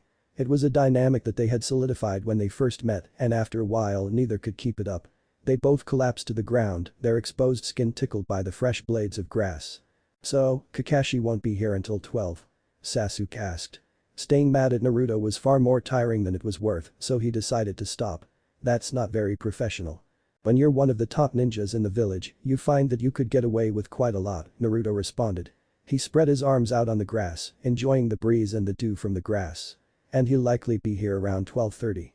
He spends 3 hours wasting away time and a half hour actually doing something. Watch out, though. When he gets here, he'll be serious, so we have to be prepared for whatever it is that he has up his sleeve. Sasuke huffed but didn't disagree. So, is that why you were here before the time he told us? Naruto shrugged. Yup. You were trapping the place. Naturally. And did you tell Sakura? An explosion rang out somewhere in the forest. Sakura's enraged voice could be heard. It was abruptly cut off by yet another explosion. I did not, Naruto responded. XXX. Kakashi arrived at the training ground around 12:30. He did not expect what he saw. Hey, guys. Sorry I was late. There was a woe. Sakura was covered head to toe in paint of various kinds. The edges of her cheongsam were burned, which was a vast improvement to the state of her hair. Very little pink could be seen. Naruto, meanwhile, was twitching sporadically on the ground. There were obvious bruise marks on his face from someone hitting him really hard. Judging by Sakura's enraged state, it wasn't hard to guess who did what to who. Sasuke was on the side, making a very clear point that he was not a part of these shenanigans. Kakashi, used to the antics of a hyperactive team, resonated with the boy. "So, I'm guessing you guys had time to bond?" the older man asked. Sakura rounded on him, and boy, was that fury intense. "You're late," she said. No screaming. It seemed she was all screamed out. There was just a cold, level murmur and lots of hate. Kakashi, unfortunately, was used to the ire of children and was thus unaffected. There was an old lady. It doesn't take 3 hours to help an old lady. Oh, I wasn't helping her. I was waiting for her to finish crossing my path so that I could get through. And it was there that Sakura's anger was shot in the knees by the ridiculousness of Kakashi's statement. "You couldn't go around her?" she asked. Kakashi tutted at her. Now, Sakura. I had to make sure she was okay. And you couldn't hurry her up, then?" "Sakura." Kakashi trilled. He held a hand to his chest in mock annoyance. "That would be rude." Sakura screamed once more, preparing to stomp off into the forest. When she remembered what was out there, however, she stopped. "I'm not going back out there. No way. Can't make me." Kakashi quirked an eyebrow, a devious smirk on his face similar to that of Naruto's. "But, Sakura," Kakashi started. Sakura could feel the chills run up her spine. "That's where we'll be holding our test." Sakura's rage permeated the bones of every one of her teammates. Only 2 brought joy from it. XXX. When the test started, only 2 children jumped into the forest. Sasuke, because he knew where the traps were from talking to Naruto. And Naruto, because he laid them. Sakura very conspicuously did not join them in their adventure. She stood in the middle of the field and waited. Kakashi raised an eyebrow. "Are you not going to hide? If I were judging you off just your basic ninja skills, you would be off to a bad start. Ninjas are supposed to be able to hide." Sakura didn't respond to her teacher immediately. She folded her arms and huffed. Her green eyes almost piercing as she stared Kakashi down. "Ninjas are also not supposed to run into their deaths. You go and get them, then come back to me, and I'll forfeit on the spot." Kakashi looked off into the forest. He had been in training ground 7 many times in his years as an active ninja, and it had never changed. Sure, it was roughed up from time to time, but it was always repaired to almost the same condition. He knew the place from the inside out. And yet, something in his instincts was telling him not to enter the forest. "Very well," Kakashi said. He shut his book, storing it safely within the pouch wrapped around his thigh. "But if I get back here with both boys in tow, then you must forfeit immediately." Sakura shrugged. "Fine by me." XXX. All things considered. Naruto should have expected this much of Inu. "I think we may need to proposition the brats for help," the fox muttered. Naruto agreed, though he didn't have time to voice such a thing. Kakashi was already on top of him again, both arms swinging kunai enhanced with electricity. Naruto ducked, feeling the way the sparks arced off the blades and across his neck before leading the jonin into another trap. Rather than avoid it, Kakashi just powered on through. Paintballs, all aced with a paralytic agent, burst from the bushes. Kakashi stopped his pursuit. His foot hit the ground with a smack, giving him the leverage he needed to twist out of the way of the projectiles. He was back in a stable stance in the same movement, and in less than a second he was after the blonde once more. "I really don't like the way that he just ignores these things," the fox growled. Naruto flipped over a straight stab, grabbing Kakashi's wrist in the process. With every ounce of his upper body strength, Naruto shoved his arm to the side. It cost him a swipe that scored a red line across his cheek, but he managed to secure Kakashi's arm against a sap-covered tree. "Alright, he shouldn't be able to get out of that for a bit. This should give me enough time to." Kakashi took one look at his arm and pulled. When it didn't come free, he just shrugged off the jacket that the sap was connected to. And just like that, the chase was on once more. "What is this guy made of?" the fox asked. Kakashi vaulted clear over the pitfall trap Naruto had installed as if he knew it was there. Naruto had to drop a chalk bomb, his last one, to obscure vision, and even then it was only enough to buy a precious few seconds. "He's a damn elite," Naruto grunted. He hadn't exercised this much since his training was at its harshest, and even then he hadn't felt this tired. "Why do you think that I vetoed any pranking until after he left Anbu? Kakashi is built different. The only worse matchup would be Guy." And that was a scenario that Naruto didn't even want to imagine. Where Kakashi could react in the instant his most ingenious traps were sprung, Guy could simply muscle through them. It was a sight that haunted his worst nightmares. Then what do we do? Kurama asked. I don't think any of our preset traps can even touch the guy. Naruto sighed, then bolted when he heard the trees behind him explode. The sound of 1,000 chirping birds filled the clearing, and Naruto realized that he had very precious little time left. I think we might actually have to break our oath, partner, Naruto said, his voice grim. We're going to have to enlist some help. Naruto crossed his fingers, summoning a shadow clone. It wasn't a move that he often used, nor was it one he wanted anyone to know about. If it were up to him, then he would just have an army of shadow clones help him, but the instant that Kakashi found out he knew the move there would be hell to pay. As much as Naruto hated to admit it, Kakashi was still playing with kitty gloves. So was he, to an extent, but Naruto being serious in a fight was nowhere near as powerful as Kakashi in a fight, so he was hesitant to bring things up a notch. When he corners you, make your disappearance look like a substitution. Why are you telling me this? I'm you. I already know the plan. And like that, the two split up. One to distract Kakashi and the other to gather the help. XXX. Naruto burst into the clearing where it all started. Leaves stuck to his sweaty, matted skin and twigs jutted out of both his clothing and hair, but he was there. Also, Sasuke was there, though he looked far less pleased. Naruto's hand was gripped firmly around his collar and the blonde was dragging him along. Naruto? Sakura asked. She turned. Her eyebrow quirked as she looked over at them. Her arms were still folded in the same position she was in when Kakashi first started the test, which meant that she hadn't moved a single muscle. What are you doing here? I thought that you were out there with. Another explosion happened. Electricity arsed randomly into the sky. What made it terrifying was how much electricity arsed randomly into the sky. It was a lot. Yeah, Sakura continued. I thought you were out there with that. Naruto looked at the electricity, shrugged, then turned back. So, I kind of am. Listen, it isn't important. What is important is that I need your help. Sakura tilted her head. Sasuke snarled at him. I see that you're both interested, Naruto said. Great. Gather around.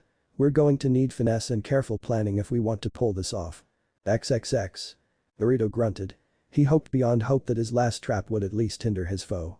He ducked between some trees, the only reason he was able to do so due to his height, and kept running. He looked over his shoulder as he ran, hoping that Kakashi would at the very least have to vault that. Lightning burst from the trees, splintering the wood into many small pieces that were quickly incinerated by the snaking fingers of electricity. I am baffled as to how you set up so many traps, Kakashi said. He walked through the scar he made in the tree, as if the edges weren't still molten red. I'd have to take some notes, sometime. Naruto cursed, though he kept the words in his head. He threw his last kunai, forcing down a smile when Kakashi deflected it. It bounced off a branch and cut a string. Chakra spiders fell from the canopy. Kakashi's eye flickered upwards for a split second before refocusing on Naruto. His hand came up, cutting through the incorporeal constructs as they fell without a second glance. He had looked and memorized the falling of the constructs, as well as calculated their falling speed, in the instant he looked up at them. Kakashi was just that good. Now, Naruto. You didn't think that the same prank you pulled on Anbu headquarters 2 months ago would work on me now. Naruto sucked his teeth. You realize that you have other students. Kakashi chuckled. Let's be honest, Naruto. They're not as much of a threat. As much as Naruto hated to admit it, Kakashi was right. He turned back ahead and tried to chart his way through the rest of his traps, but there were very few left. 10 minutes had passed since the start of their exam, and Naruto and Kakashi had plowed through almost the entirety of the training ground. Have you considered testing us as a team? Have you considered de-arming your traps? Those are my entire fighting style. And picking off the weakest link is my fighting style. Then go get Sakura. I already got Sakura. I get rid of her by getting rid of you. Naruto cursed. Then go get the second weakest link. Sasuke shouldn't be too hard to find. Should I be alarmed at how willing you are to throw your teammates under the bus? No. Kakashi hummed. He tossed one of his kunai at Naruto. The blonde, unable to dodge, cursed as he tripped one of his last traps. Chakra strings converged on the kunai as it passed a threshold, arresting it midair. Naruto kept running. Kakashi stopped beside it. The motion-activated chakra restrictive trap, the one-eyed man mused. Interesting. It wouldn't have worked on me, but anyone else would be immobilized by this. Go die in a ditch. Naruto yelled. Kakashi turned back to him and smiled with his eye. You've already tried that trap. I filled the ditch with dirt. Kakashi took off, his longer legs and more powerful muscles, allowing him to catch up almost immediately, effectively eliminating any gap Naruto may have made. The two raced through the jungle, Naruto's lungs practically on fire, before they stopped. Naruto, on his last legs, made a crucial mistake. He tripped, tumbling head over heels into a tree. Kakashi was there almost immediately. He drained his speed as any professional would easily and walked slowly towards the collapsed blonde. 15 minutes is an impressive amount of time for a genin to avoid me, Kakashi said. He stalked towards Naruto like a lion might towards an injured deer. I'm honestly impressed. Naruto raised his head, dropped it again due to exhaustion, and flipped the man off. White, Kakashi responded. He raised his remaining kunai, allowing electricity to flow through it. This won't kill you, but it will keep you on the ground for a bit. Long enough to prevent you from helping your team. You think I'd help them? I think you'd do a lot of things to mess with me. Once again, Kakashi stalked closer. The sound of the electricity was like nails on a chalkboard to the boy, and Naruto couldn't help but grimace. Any last words before you lose the ability to speak? Kakashi asked. Naruto opened his mouth to say something, but before he could his eyes tracked something just behind Kakashi. After seeing what it was, he smiled, then shook his head. Nope, he said. I don't have anything to say at all. Kakashi raised an eyebrow. Then the world exploded. XXX. This is a stupid plan, Sasuke muttered. There's no way that it'd work. Sakura nodded. I'd have to agree. Kakashi is a jonin. He's been running through your traps this entire time without breaking a sweat. I don't think he'd fall for such a rudimentary trick. And I'm not just saying that to agree with Sasuke. Unless it's working. Sakura looked hopefully toward Sasuke. The kid sucked his teeth and looked away.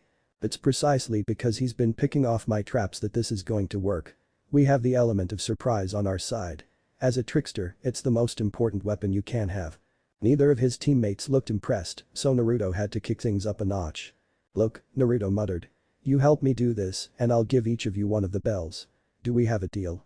Sasuke and Sakura looked at each other, both dubious of the boy's claims. Give me one good reason as to why we should believe you, Sasuke said. You're the prankster of Konoha. This could all be one big trick to throw us under the bus. Besides, Sakura added. There are only 2 bells. If you gave one to each of us, you would basically be giving up your chance to become a ninja. Don't you want to be Hokage? Why would you step over your own dreams for a prank?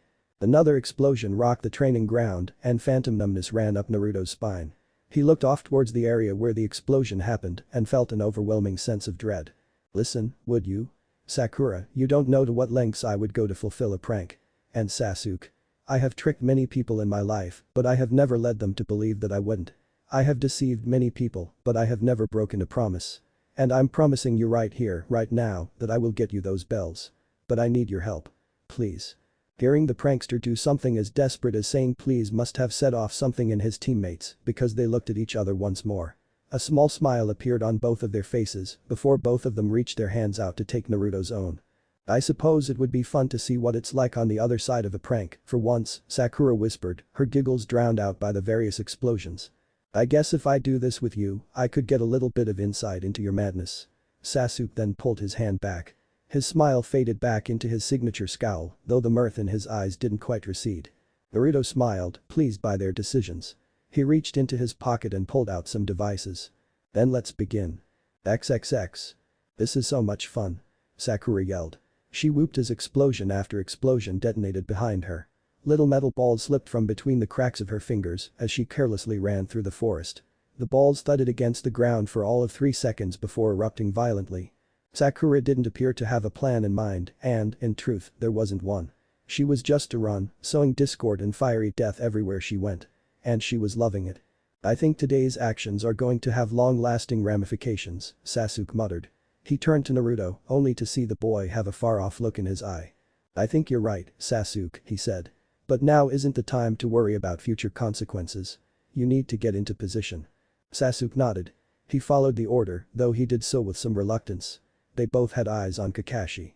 He was standing over another Naruto. If left as is, he would take that one out. And you're sure this is going to work? Sasuke asked, his body tense in preparation for a fight. Because if it doesn't, then both you and I are going to be in a world of pain. Naruto stared at him, silent but for the explosions ringing in his ear. After a few seconds, he nodded. I know Kakashi better than most. If this doesn't work, then we probably didn't have the means to win anyway. Sasuke didn't seem to like that answer, but he didn't have much to go on regardless. The Ravenet nodded at his blonde teammate before jumping off to his predetermined spot. It was time. XXX. Kakashi turned, the various explosions shocking him out of his reverie. What was that? He was sure that he had disarmed all the lethal explosions. He turned back to Naruto. "How?" was all he asked. Naruto smiled. It was a shaky one, he could barely maintain it due to the exhaustion, but it was there. "I'm more resourceful than you think." "I hope you don't expect this to save you," Kakashi asked. "At best, you'll get my hair burnt." Naruto didn't reply, instead letting the line of explosions pull ever nearer. 50 meters, 40 meters, then 10. It wasn't long before the explosions were right on top of them. Though Naruto expected the shock of pink hair framing a recently maniacal face, Kakashi sure didn't. "Sakura?" the man asked. His eye had widened to the size of a plate. He was forced to take a step back as the pink-haired pyromaniac all but dashed into him. Her shoulder bumped into him as she continued on her way. The explosions continued to follow her as well, none of them having done more than unnerve the man. "Well, that was anticlimactic," Kakashi deadpanned. He turned back to Naruto, only to see him smiling. "I don't like that look on your face," he said. Naruto smiled harder. "You really shouldn't be worried about my smile," Naruto responded. The bushes rustled and Sasuke came sprinting from the underbrush. His hands were clenched, but even then, Kakashi could see the glint of sunlight reflecting from the metal balls clenched therein. The teacher's eyes widened and he took a cautious step back. In the next second Sasuke landed where he was, only for the man to be far away. He almost tripped on one of the explosive marbles Sakura had left behind. It took a split second for the man to realize what was happening, and by the time that the time-delayed ball exploded he was already gone. "I hope you didn't think that was enough, Kakashi-sensei," Sakura whispered. Her face was split by a manic grin, as yet more explosives were loosed from her hands. They floated for a few seconds in the air before shaking. Kakashi had already switched with a log. He appeared farther off, then looked around.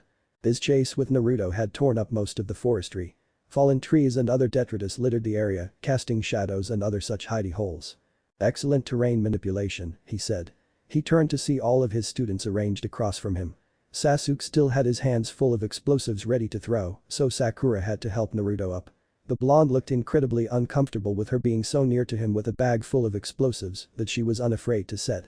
"I don't suppose you took the time in the beginning to plan this out." "I'm playing by ear," Naruto called. "He won't leave me alone," Sasuke said. He looked to Naruto, only to get a shrug back. Sakura didn't respond. She reached into her bag and pulled out yet more explosives. Kakashi made a note to take those away from her later. "Well," the Cyclops said. "As fun as this is, you won't be able to beat me with just this much. Even all three of you working together isn't enough." Naruto smiled. "Then why don't you come and beat us?" Kakashi chuckled. He kicked at some dirt, jostling some fallen leaves in the process. Several metal balls glinted as they were revealed to the world. "I don't think that's a great idea," their teacher said. He then reached for his belt and jostled the bells there. "Besides, it's not on me to come to you. It's up to you to get these bells from me." He then held up his hands and beckoned them onward. Both Naruto and Sakura looked uncomfortable doing so, but Sasuke looked eager. "Fine," the Avenger said. "I'll prove myself." The boy ran forward. His arms swung in an arc, casting forward some of the explosions barely kept in his hands. Kakashi swayed, letting the balls fly far, and prepared himself. Sasuke weaved around the explosions as if he knew exactly where the hidden ones were and was upon Kakashi in an instant. "It's over," the Ravenet yelled. As he nearly held his hands out. Kakashi caught the boy's wrists. He scoffed. "Did you really think I'd fall for this, Naruto?" Kakashi squeezed, forcing Sasuke's hands open. The balls fall from his hands just before the hinge dispelled, showing blonde hair and blue eyes. "No matter how prepared you made them, Sasuke just isn't fast enough to both memorize and weave through your traps like that. Though, I'd have to say, I wasn't expecting the shadow clone." Naruto fell to the ground, then to his knees as Kakashi's grip only grew. Their teacher's attention turned to his other two students. Particularly Sakura. She seemed remarkably unconcerned. "So, this is the clone," Kakashi said. "Explains why he was so eager to blow himself up. That only leaves." A shadow passed overhead. Kakashi looked up, only to see Sasuke. "Great fireball jutsu," he yelled. His chest expanded, only for fire the size of a truck to come barreling from his mouth. "Checkmate," Naruto yelled. His arms and legs locked around the Jonin's legs, grounding his there. Sakura tossed both bags forward, scattering the last of her load around him.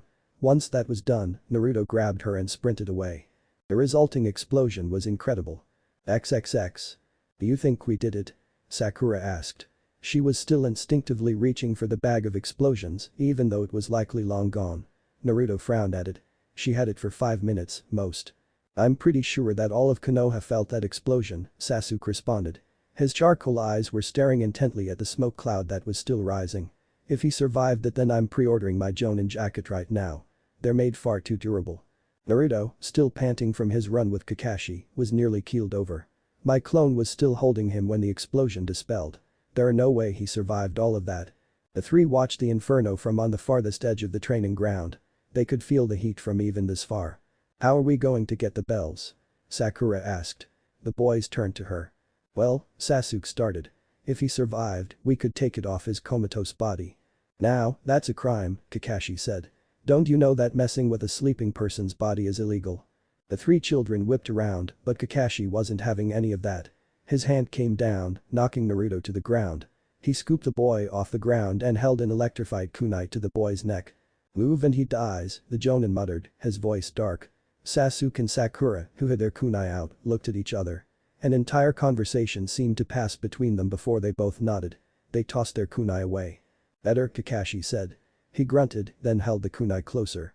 You three were very impressive, I must say. Such teamwork isn't inherent in new cells. How? Sasuke asked. His teeth were grinding as he stared down his teacher. We had you pinned.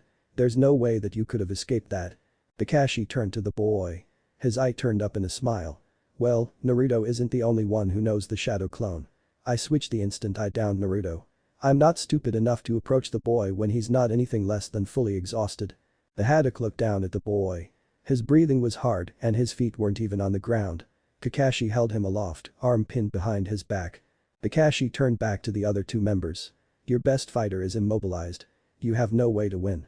Stand down. Sometimes it's better to lose and live to fight another day. Sasuke and Sakura, already defeated, nodded. They slowly went to their knees and held their hands up. But Kakashi said. Though you didn't get the bells, your teamwork was incredible. Honestly, though I really don't want to admit it, I am impressive. Okay, I've decided. Team 7, you paw. Naruto shoved his neck forward, allowing the electricity to pierce his skin. Seeing what was happening, both Sasuke and Sakura substituted with their thrown kunai. The resulting explosion was incredible. XXX.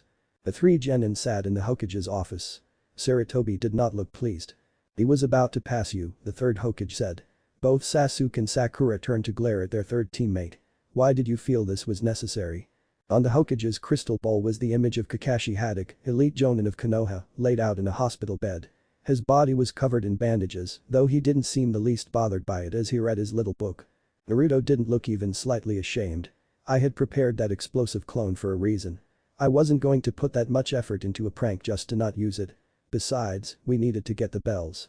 Both Sasuke and Sakura looked ready to yell, but a raised hand from the Hokage silenced them before they could. He was about to pass you, the Hokage repeated. Don't you think that the bells became superfluous after that? Naruto huffed. Superfluous value is determined by the beholder, and I think that the bells were more than necessary. No one missed the fact that his waist tinkled every time he moved. Both bells were clipped to his waist. Since they all passed, Naruto felt no need to fulfill his promise and kept both. He had done most of the work, after all. The Hokage was decidedly less proud of this moment than his ward was. He opened his mouth, tried to say something, then closed it again. With your teacher out, you will need to wait at least a week until you can train with him. That's the minimum amount of time it'll take for him to recover. Sasuke and Sakura looked ready to explode, but it was Naruto's raised hand that silenced them this time. Once they realized who was shushing them, they looked ready to explode even more. The Hokage then raised his hand. Both men leaned forward. The atmosphere became tense.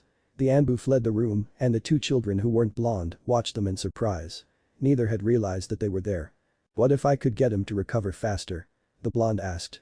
Would that get you to stop contemplating the punishment rattling around in that old head of yours? The Hokage, if he was slighted by that statement, didn't show his irritation. He simply chuckled before steepling his hands and resting his chips atop his folded fingers. I didn't take you to be a healer, the old man said. In fact, I remember your chakra control being abysmal. How do you intend to fulfill that problem? Naruto scoffed. If I try to heal sensei, he'd just end up worse. No, I have a better healer in mind. Sarutobi's eyebrow raised. Oh? And which healer do you have in mind? Naruto smiled, then rose from his seat. He slammed his hands on the table, then flashed his fangs.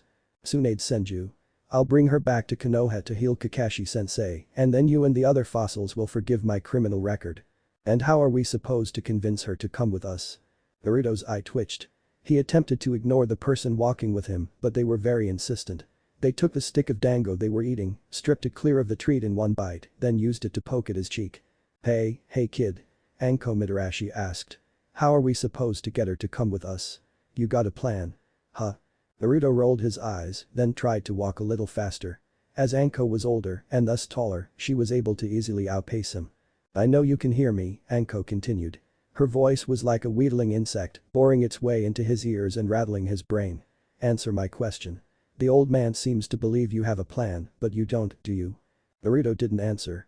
He felt his patience wearing thin, but he decided to endure it. Answering Anko only led to more headaches. I don't know why you hate her so much, the fox said. She seems great in an annoying kind of way. Kind of like you. Naruto started to suck his teeth but stopped himself before he could. To show annoyance, weakness of any kind even if it wasn't directed to her, was like a death sentence to Anko. She would annoy you until the end of your days and likely follow you into the afterlife. No, Naruto simply took a deep breath and responded to the fox in his mind. She is nothing like me, he said. Naruto stopped, allowing Anko to skip her way around him before continuing his walk towards Tenzakugai. I'm hyperactive, but at least I have plans in mind. Anko would blast off towards something with little more than a hunch and enthusiasm. She's the exact opposite of me. The fox hummed but didn't say anything else, leaving Naruto to the tender mercies of his glorified babysitter. Hey kid. Anko called. For some reason, the woman was deathly allergic to shirts, always opting for an open trench coat draped over a fishnet onacy. She never showed anything, but she also never buttoned up her trench coat. This left an ample amount of ampleness to bounce around while she darted around the boy. Tell me the plan.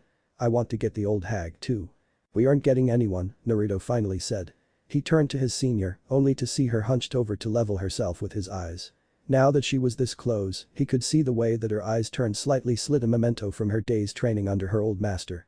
We're going to Tenzakugai, we're having a nice sit down with her, and then we're convincing her to come back and heal Kakashi. Then she can go about her day. Anko pouting, and it almost hurt Naruto to admit it, looked cute.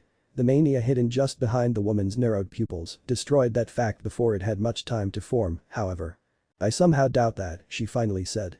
She held a hand to her chin as she scrutinized the blonde. You aren't known as the prankster king of Konoha for nothing. You have to have something else up your sleeve. Naruto stopped. Surprise evident on his face. He stopped trying to get around Anko and stared at her. I'm known as what? And now it was Anko's turn to be surprised. For a split second the woman was caught flat-footed for once, and then that open-mouthed shock turned into a devious smile that was so small it was barely there. But Naruto still felt the chills going down his back. Oh, Anko cooed. She moved forward, which caused Naruto, in turn, to take a step back. Did you not know about your little moniker? I must say, it is impressive that you got one at just a genin. Kudos to you. Sweat dripped down the back of Naruto's neck, and though he was sure that Anko couldn't see it, he was hoping that she couldn't feel his nervousness. He messed up somewhere, and now Anko smelled blood. Prankster king of Konoha? He asked. He chuckled, and against his better wishes he turned his eyes away. Never a good thing to do in front of Anko. You stared her down until she got bored. Of course. I mean, someone as great as I. It was only a matter of time until I got the recognition I deserved. Anko's small smile didn't disappear. Her lips parted a bit and Naruto was forced to look at how shiny they were. A bit of her pointy fangs peeked through, showing through the small gap. I see, Anko cooed. She straightened out, then turned around and made her way down the path. Naruto, who was leading in the beginning, was forced to follow. Well, let's see how deserving you are of that title. Anko shook her hips as she walked, and it was possible to see it through the trench coat that hugged her form. Naruto shook his head as she sauntered away, then groaned mentally. I don't like this, Naruto said. Is this the old man trying to get back at me? Most likely, the fox answered. But try to endure. Once you get this over with, we'll be back to pranking the Anbu headquarters before next month. Naruto nodded before hurrying off. Anko was, at the very least, not boring. But if he had to choose between being bored and being around Anko, then he would have a hard time. If Naruto was the prankster king, then Anko was the queen of teasing. And that was a whole different kind of torture. XXX. Tenzakugai was as anyone would expect. It wasn't one of the great villages, but it was still a bustling city, nonetheless. People crowded the busy streets, hawking wares and mingling amongst each other as they went about their days. Voices busied the air, making every conversation indistinct from one another and drowning out any means of organized civility. Naruto's nose twitched as several different tantalizing scents wafted his way. If he could just focus, he could pick out the food that beckoned him with every breath. This place sucks, Anko moaned. She was draped over his shoulders, arms clasped in front of him as she all but collapsed onto his back. It was difficult to walk like this, and sure enough many people were giving them odd looks, but at least she wasn't stopping their progression anymore. I can't sense any ninja around here. Naruto looked up to the rooftops. There were a few ninjas mingling up there, keeping a close eye on the going-ons of the town. If there was anything to happen, Naruto was sure that they'd jump down and sort it out. In a relatively small town like Tanzakugai, however, troublemakers were much less prevalent. Of course, there would be passing hooligans and the occasional missing ninja, but for the most part there weren't any real threats. A strong ninja was forged in battle or competition. In times of peace a true battle was often scarce, and outside of a ninja village, there wasn't much competition, either. So that left these ninjas who were basically squatting on rooftops. Their training probably amounted to learning how to stick to surfaces with chakra and not much else. They probably knew one or two jutsu, maybe one of them knew a fireball technique, but that was it. Naruto hated to admit it, but Anko was right. These guys were basically civilians with training. If everything goes well, we won't be here for long, Naruto responded. He gently grabbed Anko by her wrists and pushed her arms off his shoulder. The woman obliged to his prodding, but Naruto knew it was only due to curiosity. Once she was completely off, he turned, eyeing her slit gray eyes carefully. When most people looked at Anko Mitarashi they were looking at the wrong thing. A lech or some other lesser would take a look at her open coat and end it there. Her flat stomach and generous bust were a treat for the eyes, even if they were merely distractions, so she could gouge those same eyes out. Better ninjas would look at her arms or her legs. It wasn't a secret who she trained under, and as such wasn't a secret as to how she fought. She could pull a weapon from anywhere. Rip out your jugular with just the tips of her 3 fingers. A better ninja would ready themselves for any attack she could use and prepare from just the slightest twitch of her muscles. But they were wrong, all of them. If you really, truly wanted to understand what Anko was going to do, you needed to look no further than her eyes. Gray orbs full of mischief and sadism stared fully into your soul and, unlike the rest of her, would never lie to you. Her open trench coat was a trap for the uninformed. Her arms and legs were riddled with false tells that drew attention away from her true attacks. But her eyes told you everything. You have a plan, she said, and Naruto was tempted to look at the way her lips quirked into that maniacal smile that she was known for. A little bit of fang showed through thin, barely parted lips. Her coat rustled in the wind as she bent forward to be eye level with him, and it took everything Naruto had not to pay attention to the cleavage that showed. It was all a bait. All of it was a trick to get him to lower his guard. He would not do it. He was burned far too many times. He would not play with this snake-shaped flame again. No plan, he said. Close watch on those eyes. Anko was smiling, but they did not reach those 2 slit orbs. What came out from them was, instead, a cold professionalism. She was picking him apart, looking for any weaknesses or traits to his personality. Naruto didn't know what her master taught her, but even subconsciously she was trying to dissect him. Well, no plan beyond going in there and talking to her. Naruto stopped in front of a casino. The paint on the walls was chipped and the windows were scratched. Couples, likely drunk ones, scrawled their initials into every bit of the glass, and now it was harder to see inside the decrepit place than had the windows just been dirty. The neon sign on top of the building was on, even though it was hard to see such a thing as the sun was still out. Inside, there was a rumble, something sounding like a table being broken, and people yelling. That yelling soon died down when another table broke. Anko looked at him. Tsunade is in here. I'm sure she is. And how can you tell? Another crash, and this time an entire roulette table came barreling out one of the walls. Both Naruto and Anko sidestepped it, then watched as the thing broke through the wall of the pachinko parlor across the street. Naruto looked back at Anko. Just a hunch, he said. Anko feigned laughter, then rolled her eyes. Her sardonic laugh was only lessened by the fact that it was growing softer as she walked confidently through the hole that used to be a barely standing wall. Naruto watched as she left, then sighed. I already knew that today was going to be long, I just never truly knew how long it was going to be. Stop complaining, the fox replied. Just stick to the plan. Stay calm and professional. Your kind respects those things, right? XXX. The way that Anko bounced made it seem as if her birthday, her vacation, and free dango day all fell on the same week. Her smile split her face, and stars practically shone in her eyes as she stared unblinking at Tsunade Senju. If this is what you humans consider calm and professional, then maybe I was too harsh on you. Tsunade, the last of the Senju and one of the strongest ninja of her generation, slumped over in her seat as she nursed what was likely to be a half-empty bottle of soju. Her head was lolled back, rocking gently against the back of the cushioned seating she was in. In front of her there was a stump of what Naruto could only assume was the leg of the previously bolted down table. Did she kick this off its hinges and break it at its base? Naruto asked. He turned to the owners of the casino, shady gits in their own rights, and watched as they cowered at the mere question. They all collectively looked at Tsunade, then shivered when the old ninja moved. "Fucking rigged," she slurred. The slug princess groaned as she moved about in her seat but did nothing else. Naruto walked up to her. He then stopped, mere feet away. He knew that the old hag was blackout drunk. The emotion sensing from Kurama was telling him at least that much, but something in his ninja instincts was screaming at him that if he moved any closer, he was going to be in a world of pain. "Isn't she cool?" Anko asked. Her voice was noticeably higher than normal. Naruto didn't think that the woman took her eyes off the nearly comatose Anin since she first saw her. "I want to be just like her when I grow up." "Anko, you're like 25. You're already grown up." Anko snickered. "I meant when I'm an old hag like her. Look at her. Most kunoichi don't reach the age of 30 without kicking the bucket, and this old dusty relic hit like 300. And she's still blackout drunk. Hahaha."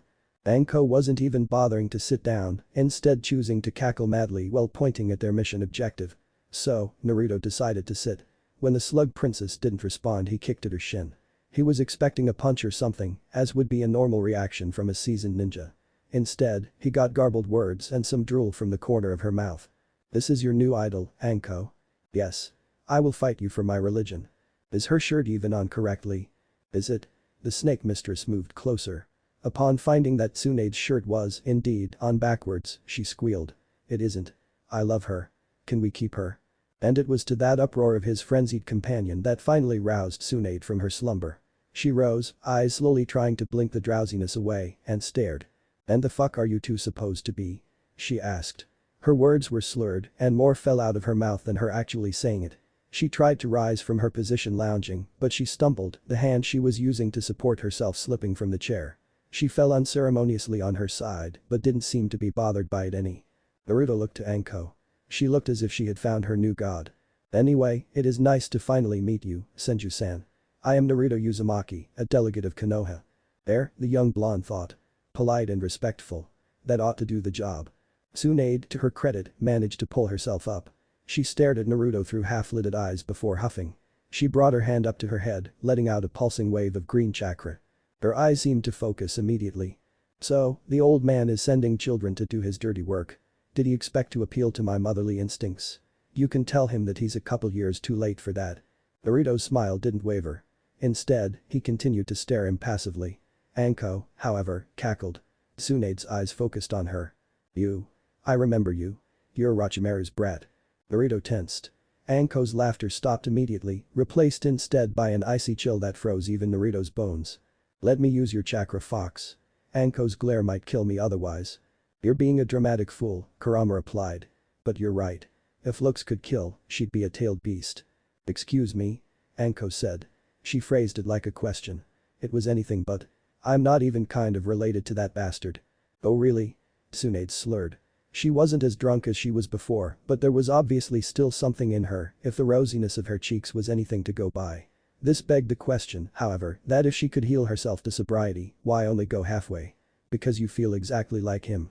Your chakra is all scaly and dark and disgusting. You could be a little mini him." Naruto realized what this was. This was provocation, an easy way to force emotions and situations to go your way. Tsunade wasn't even being subtle about it, attacking Anko where she knew it would hurt. It was no secret who Orochimaru's only apprentice was, nor was the fact that he was a traitor. Tsunade was baiting Anko, but why? Why the immediate aggression? "It's not much of a secret. She wants you two to fly off the handle so that negotiations could break down."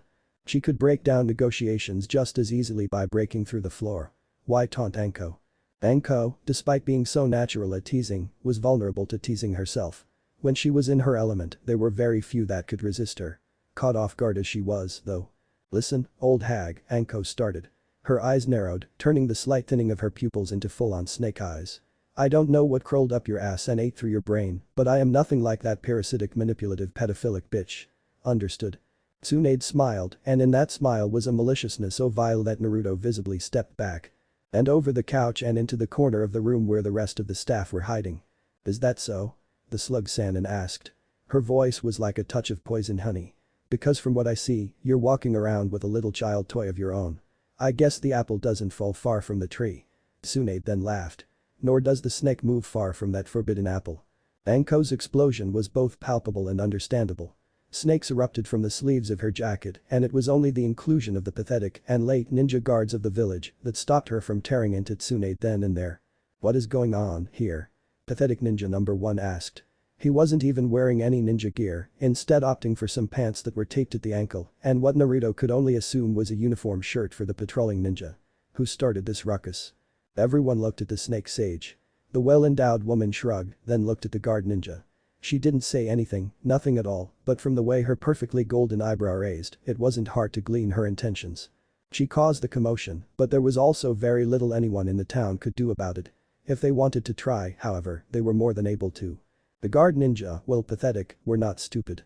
Well, pathetic ninja number 2 said. She walked up and put a hand on number 1's back, urging him behind her. The pathetic Kunoichi mustered all the willpower in her body, then spoke again. Accidents happen, don't they, Lady Tsunade?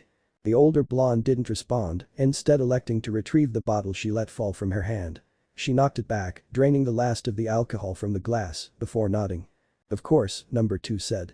She was shaking so hard that it was possible for Naruto to see even from the other side of the room. It appears as if another accident is about to happen. I can only ask that you move this one to a part of the town that won't suffer for it. Tsunade smirked. Her cheeks were still rosy, showing her inebriation, but she managed to point at Anko. The snake jonin didn't acknowledge the pathetic squad when they entered, and it seemed as if she was barely aware of their existence at all. All of her attention, and thus her anger, was focused on Tsunade and Tsunade alone. That kind of focus would stop a lesser man's heart. Tsunade Senju was not a lesser man. I'm willing to relocate if she is. Tsunade slurred. Anko all but growled. I can beat your skull in no matter the destination. Oh? Tsunade asked. Well, that's interesting. How about we fight in the fields overlooking this town, then? Lots of open space and very few reasons for you to blame your ass beating on something else.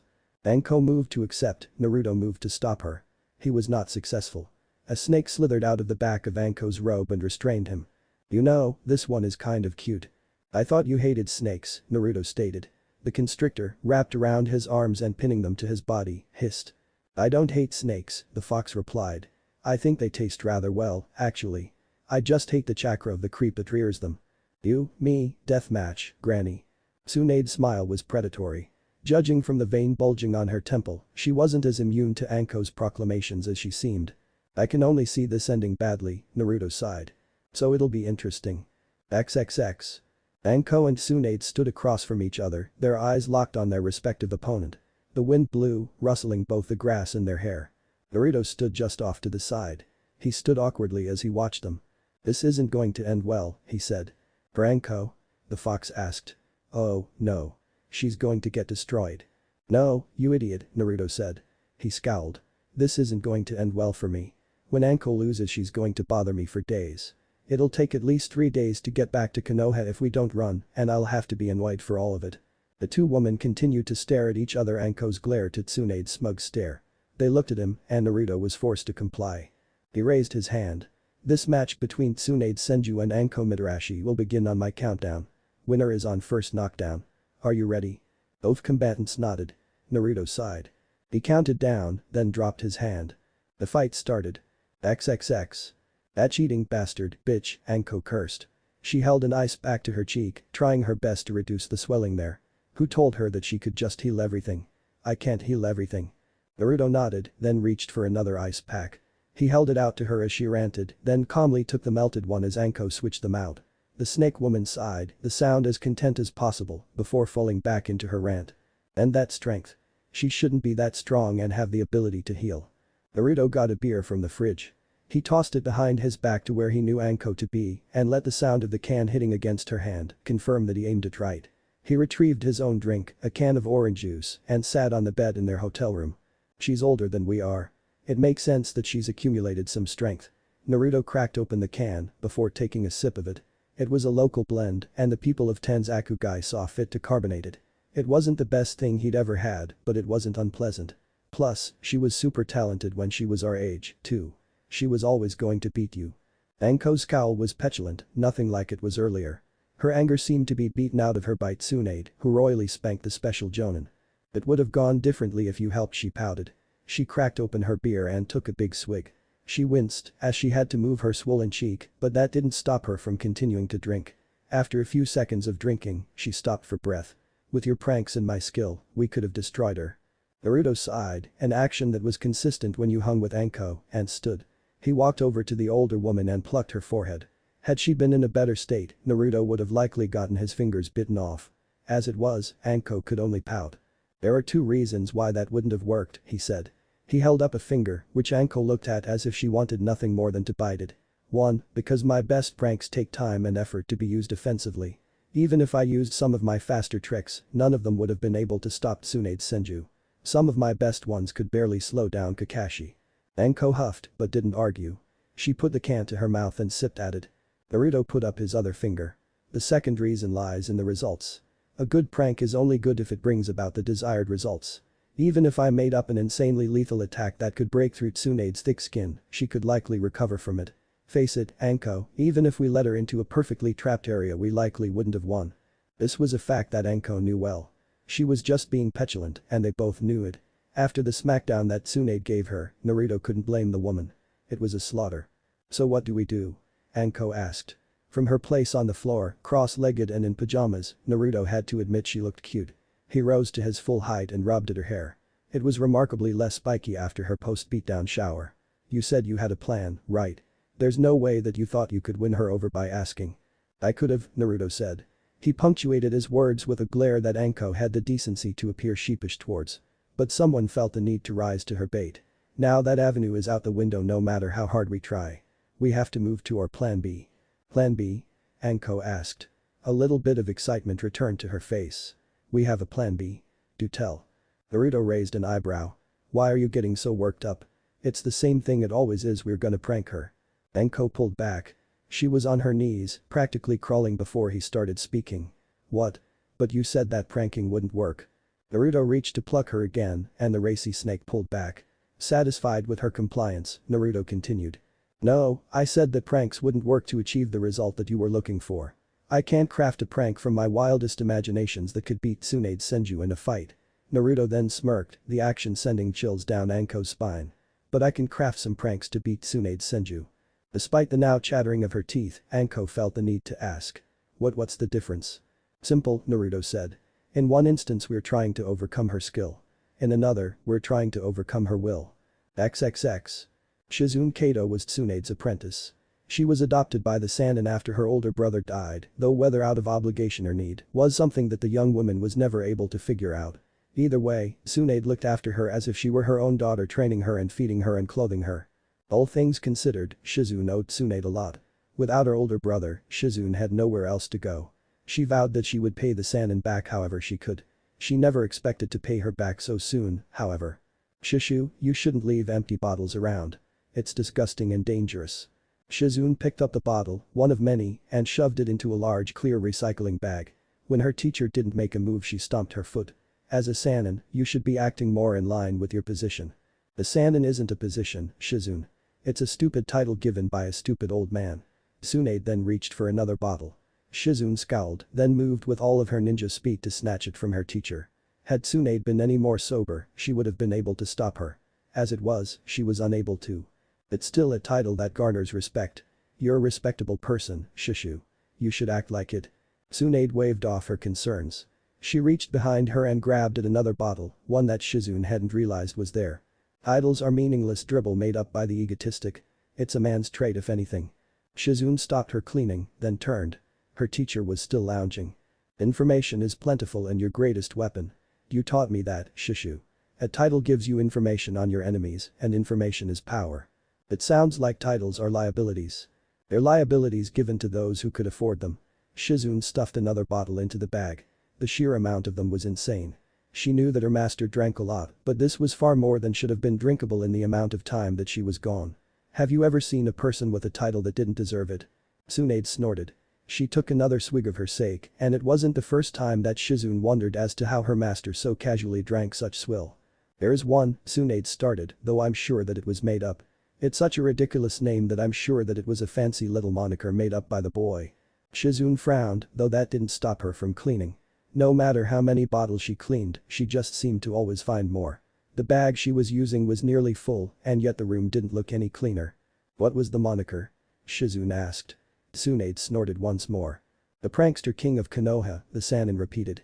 Some young upstart I fought today kept calling it out as she fought me. Didn't start until after I started beating her into the ground, though she seemed convinced that he could help her. The bottles clattered as they fell from Shizun's hand.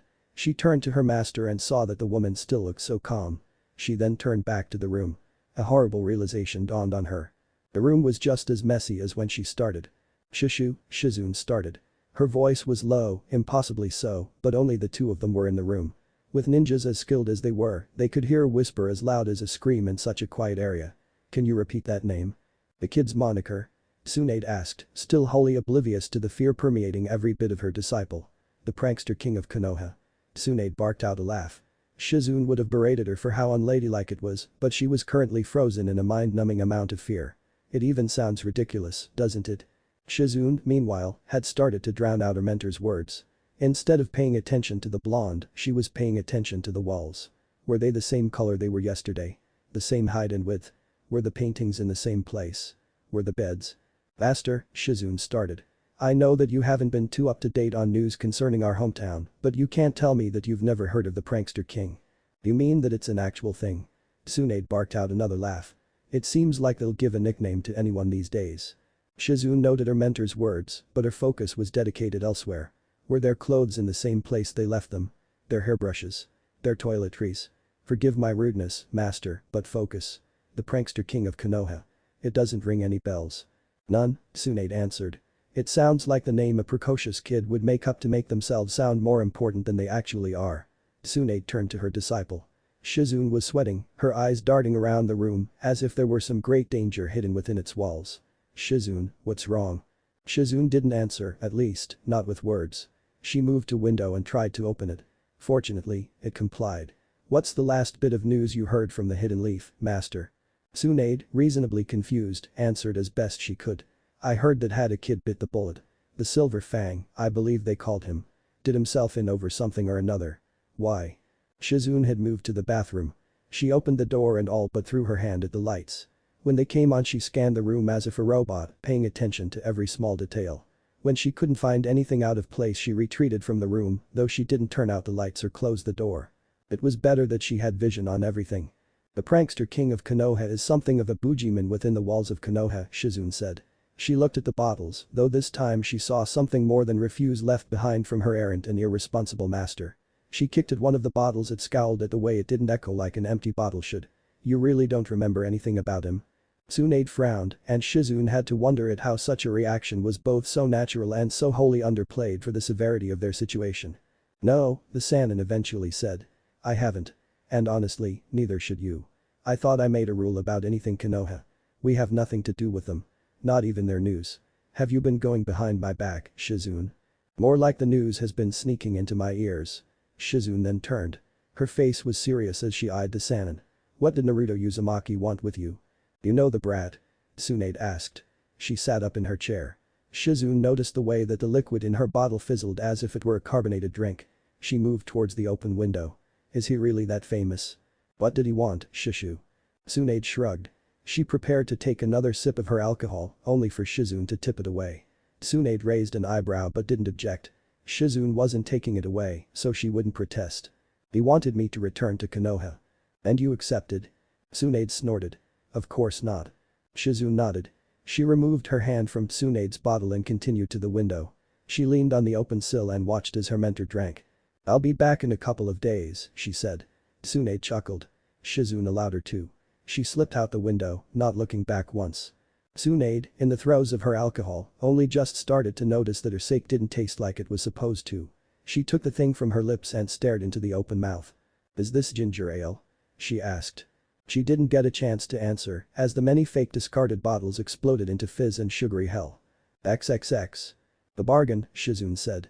She was sat on her knees before the almighty vision of evil that sat haughtily in front of her. Naruto stared down at her, the third Hokage's crystal ball balanced on the tip of his fingers. Reflected in the glass was the tormented visage of the slug Sannin. She roared to the sky, her hair covered in fizz and matted with sugar. I'm listening, the blonde tyrant said. Behind him, Anko was lounging, staring at the boy as if he were some sort of miracle maker. Though I would recommend you hurrying up. I'm not sure your mentor's patience will last much longer. He brought the crystal ball down to eye level, and sure enough Tsunade was fuming. Shizune could see the vein on her forehead begin to bulge, and if it grew any larger there would be a rampage. Shizune looked back at Naruto. He seemed to understand the situation perfectly, and yet he didn't seem at all concerned about it. We will come with you back to Konoha. No longer than 5 days. 5 days back in Konoha, and that's it. In return, you will release all of your pranks. Naruto seemed to contemplate the idea. Then he turned and pressed a button. The fizzy cloud that was even now bubbling out of the room stopped. Then caught on fire. The crystal ball could transmit sound, but they heard Tsunade's scream in real time, even though they were miles away. Shizune stared at the blonde. Her eyes sharpened, but Naruto once again seemed unperturbed. I don't think you have the capability to do such a thing, Naruto said. Tsunade is stubborn. She would listen to you over others, but I don't think even you could convince her. She'll resist you on principle. You can't annoy her into obeying you. True, Naruto said. A smile, wicked as a fox's, graced his face. But that was never my objective. Tsunade's legendary will isn't what I'm trying to best. It's yours. How long can you endure seeing your mentor be tormented? Shizune's glare intensified. I already gave in. For 5 days. I need her for longer. How long? Naruto held up a hand. His fingers splayed out. 5 months. No more. That's absurd. That's my condition. Your pranks can't last forever. Naruto leaned forward. He didn't say a thing, but he didn't need to. He did something that terrified Shizune to the roots of her hair. He laughed. XXX. A1 was simply fizz and bubbles. Besides the sake trick, nothing else happened. Then day 2 happened, and Tsunade felt like dying. Every drop of alcohol that could be purchased was made unavailable in the entirety of Tanzakugai. The liquor stores were all closed for some reason. The supermarkets were all sold out. The restaurants were all dry, and so were the casinos. It was a literal hell on earth. What do you mean that you're out? Tsunade asked. Well, more roared, really. Her chakra was leaking out of her in waves, visibly distorting the air around her. That's impossible. You're a damn bar. The poor bar owner trembled under her might. He looked like he wanted nothing more than to give her what she wanted, but he simply did not have it. I don't know, ma'am. When I came in this morning to start the day, all of my alcohol was simply missing. Tsunade growled, then shoved her way inside the building. Her eyes roamed every square inch of the establishment, only for her worst fears to be realized. There was truly no alcohol in the place. Tsunade dropped to her knees and wept. XXX. This is cruel and unreasonable torture. I don't think that's the term. Shizune continued watching her master through the crystal ball. She responded without turning her gaze away. There's nothing unusual about this. This is a perfectly understandable torture. Just unreasonable. I think it's perfectly reasonable, Anko said. At some point she had went out to get some popcorn and was now snacking happily away at it while watching Tsunade run around. Can we keep it all, by the way? Naruto turned to the half of the room stacked high with pilfered alcoholic beverages. No. XXX. Day 3 was no better than day 2. Tsunade was in withdrawal, but this wasn't the first time that she was without alcohol for at least a day. All she had to do was find Shizune and head to the next town. There was no way in hell that little blonde brat had managed to drain there of booze as well. And where the hell was Shizune? I'm sorry, ma'am, but travel to and from the city has been temporarily banned. Tsunade's eye twitched, but she managed to keep her temper under control, if barely. And why is travel banned? The ninja guarding the exit from the city was no moron. He knew full well of Tsunade of the Sannin. This being said, he still had a job to do and as such prevented himself from fainting. Well, there was a quarantine order from up top. Your town is situated in the middle of fuck all and nowhere. Who the hell is the person up top? Ma'am, I just work here. I don't make the rules. Tsunade screamed as she made her way back into the village. XXX. Wait, why isn't she blasting her way out? Anko asked. She had brought more popcorn and was now sharing it between the 3 of them. She popped open a bottle of tequila and sipped at it while staying enraptured at what was playing out on the screen. Naruto and Shizune looked at one another. A silent consensus passed between the 2 before they both nodded. Apparently, it was decided that Shizune would answer that question. For all of her bluster, my master can't actually harm anyone. She's already teetering on the edge of being a missing ninja as is. If she steps too far out of line, she can be recalled forcibly or branded a missing ninja by the other great villages. Anko screamed. Her popcorn flew out of her hand. Then what happened with me? You challenged her first, Naruto answered. He continued snacking on his popcorn. At that point it was self-defense. XXX. A4. The alcohol drought was wearing away at Tsunade's nerves. A full 72 hours of sobriety was not something that she was used to. She constantly paced her new hotel room, eyes roaming to every nook and cranny looking for 2 things. Something to get blasted on and something trying to blast her. The prankster king of Konoha. The woman said, her voice mocking but also so very shaky. More like the prankster king of cowards. Where are you, you insufferable little rat? Come out and fight me like a man. Tsunade screamed her words to the walls, only to hear them bounce back and hit her. She turned relentlessly, looking for any sign of an answer. None came, and thus she was forced to continue looking. The quarantine was still going on, and none of the alcohol returned. None was coming into the village because of the quarantine, and no one could leave to go get some. This was truly hell for Tsunade Senju. And then her room went up in fizz once more. XXX. Really? Shizune asked. She popped another kernel into her mouth. 3 straight days of just salty choleric popcorn was certainly not good for her, but it made for an entertaining better half of a week. A repeat joke. Things get less funny if you do them again. It's been 4 days, Naruto responded. I'm allowed to air out that one again. Over in the corner of the room, Anko had laughed herself back to sleep. XXX. By the 5th day even Naruto had enough fun. Beating up a poor, defenseless force of nature was only fun for as long as they resisted. By now, Tsunade was little more than a lifeless husk sitting in the middle of her sticky, carbonated room. Do you give? Naruto asked. He looked down on his elder where she lay nearly comatose on the floor of her hotel room. Then never, Tsunade responded. There was very little life left in her now, but there was still fire enough there to resist. Shizune was right, she would resist until the last bit of fight was burned out of her. But then again, that was why he had bro Shizune.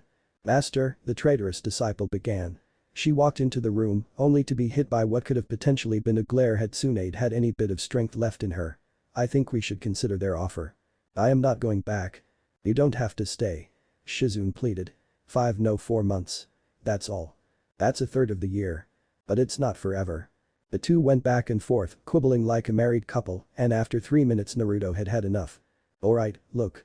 I didn't want it to come to this, but here we are. You have 2 options here, Tsunade. Refuse us and continue wallowing in despair for as long as it amuses me, or come with us and stay at Konoha for 5 months. Naruto glared at Shizune, who had the decency to wince. Then never, the Sannin whimpered. I never want to return. Then don't, Naruto said. He reached into his pocket and pulled out a scroll. Step foot in the village for me, do what I am hiring you to do, and never experience a single second of the wretched place. And how do I do that? The elder blonde asked. Naruto smiled. Simple. In my hand, in this scroll, there is the entirety of Tenzakugai's alcohol supply. This is enough to keep even the hardiest sailor blitzed for months. Stay in Konoha for as long as you can stay floating and only visit sobriety when we need you. How does that sound? Tsunade looked at the scroll, and for the first time a look of contemplation dawned in her eyes. Shishu, no, Shizune pleaded. XXX. Tsunade, yes, the slug Sannin chirped. Her cheeks were flushed as she literally opened the gates of the village. The gates were over 5 stories tall and several feet of the sturdiest, heaviest wood in the world. They groaned under her drunken assault. Watch out, you leaf fuckers. Your princess has returned. Shizune whined as she chased after her master. Truly, this was a disastrous day for the Hidden Leaf Village. Do you smell that, Anko? Naruto asked. He placed his hands on his hips, posing as if he had just conquered the world. Anko sniffed the air. All I smell is a hangover and sadness. That too. Naruto chirped.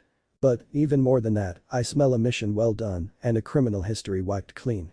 It took you nearly 4 weeks to return, the elderly Hokage said. He held his pipe to his lips as he talked, with every other word drawing a puff of smoke from his mouth. Kakashi recovered weeks ago. We didn't even need you to bring her back anymore.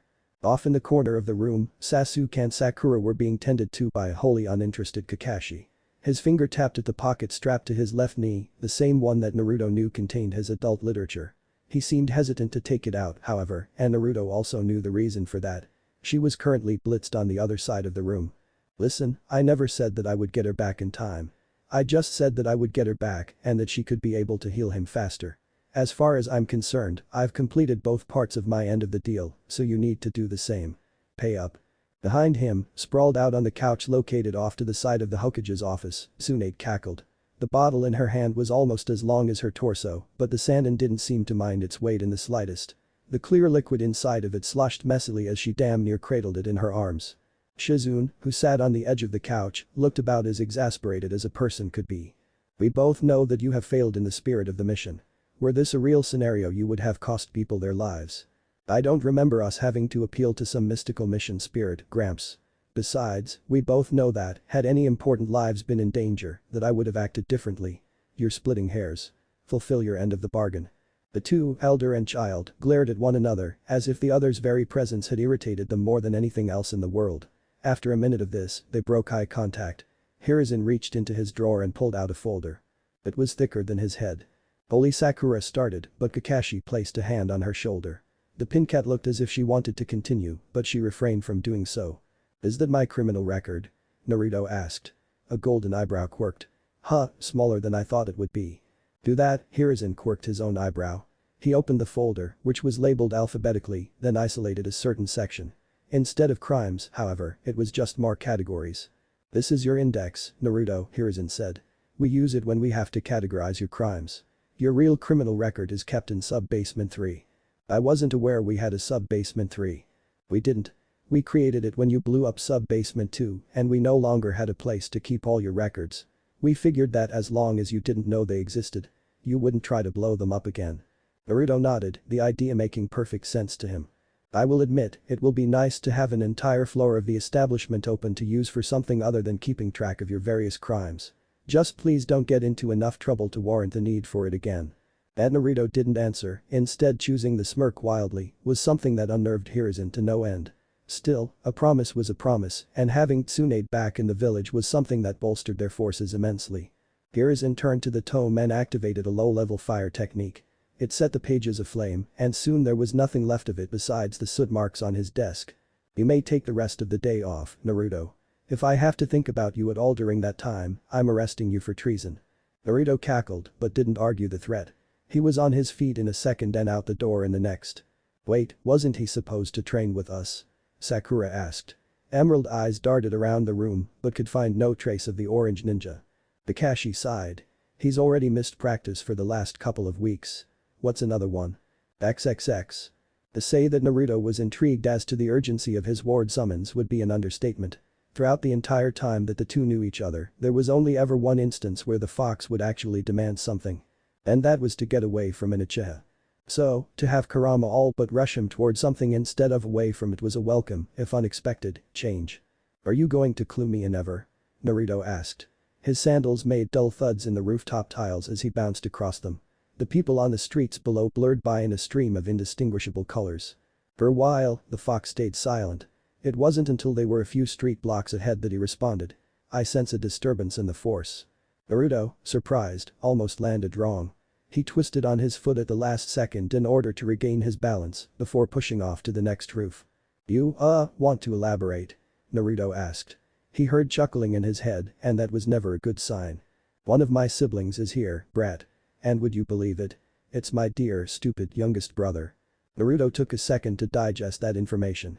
Once he turned it over in his head a few times, he asked, "Weren't you all born at the same time? Shouldn't you be the same age?" "SHH," the fox shushed. "You're thinking too hard, brat. And we both know what happens when you try to think. Our plans actually work for once, and we don't get into massive heaps of trouble that we then have to get into more trouble in order to fix." "That's right," the fox said, "you hurt yourself. So, do me a favor and leave the thinking to adults. We have to remind the world of the pecking order and put my youngest brother in his place." Naruto rolled his eyes but continued his sprint. Apparently, the tailed beasts had this mystical way of finding each other in the world. Naruto wasn't quite sure how it worked, but then again, he wasn't a gigantic creature made from pure chakra. Eventually, he had reached an old dirt path cutting through one of the less industrialized parts of the village. A wooden fence ran on both sides of it, separating the path from the more untamed wildlife that surrounded it. In the middle of the path stood two children that were about Naruto's age, one boy and one girl. The boy, who was wearing some kind of all-black getup and makeup, was holding a flailing toddler in his hands. "Isn't that the Hokage's grandson?" Naruto asked. The fox snorted. "All you humans look alike to me. None of them have Shukaku in them, so none of them are important." Naruto, not able to find the flaw in the logic, almost zipped right over them. Of course, that was when the host of Shukaku decided to grace the scene. Sand exploded from the ground, morphing and shifting until it formed the vague shape of a boy just a bit shorter than Naruto. After a few seconds the boy's features became more defined until finally the sand fell away to reveal a red-haired boy with teal eyes. That boy could glare a baby to silence, Naruto thought. I wouldn't be happy if I had Shukaku in my head, either. Go down there and say hello. Naruto nodded, then changed course. When he landed on the road it was to 3 shaking children and a lot of killing intent. "What's going on here?" Naruto asked. 4 pairs of eyes moved to stare at him, though only one pair seemed happy to see him. "Naruto." Konohamaru, the grandson of the 3rd Hokage, screamed. He jumped up from his position on the ground and all but tackled Naruto's legs. He was probably 4 years old or something, and as such he weighed practically nothing. Both tears and snot were running down his face, and all of that combined were garbling his words. These. Naruto patted the boy's head. Konohamaru leaned into his touch. "It's okay, honorable grandson. You know I hate it when you call me that. Just leave these punks to me." Naruto walked forward. Eyes trained on a single person. "Why are you looking at the freak with the makeup? Your target is the freak with the seal on his forehead. His makeup is just so good, imagine all of the pranks I could do with that level of precision. Focus, brat. XXX. There was something off about the boy that was approaching him. Most people, when met with mother's overwhelming presence, would cower and shy away. It was what happened with his siblings, who even now were groveling at his feet. It happened with the small child that was still shaking behind the blonde boy. But for some reason, the blonde boy himself was unaffected. His eyes, bluer than the midday sky, were focused entirely on his own. They didn't waver, they didn't dart away. No, those blue orbs kept eye contact for the entire time as the blonde boy approached. Not even his father, the Kazukiage and one of the 5 strongest ninja in the world, was able to do such a thing. Bara was unsure how to process this being. "Bara, Tamari," his older sister, asked. She looked up at him from where she cowered pathetically on the ground. "There's something weird about this kid." Bara turned his attention back to the blonde kid. On that, he could agree. The pressure that the boy was giving off was immense. The way he moved was so assured that Gara was certain that even Jonin would falter before the boy. Whoever he was strong. With skills and abilities that would push even a veteran to their limits. Gara smiled. "He will be the one to prove my existence." In his peripheral, Gara could see his siblings shake in fear, but that hardly mattered to him. He had a new target, a new way to prove that he mattered, and he wasn't going to let it get away from him. Especially not when it was walking so deliciously towards its death. "Slaughter him," his mother cooed. Her voice was, as usual, an raspy, ethereal whisper in his ears. "Slaughter him and let his blood nurture my sands." Gara nodded.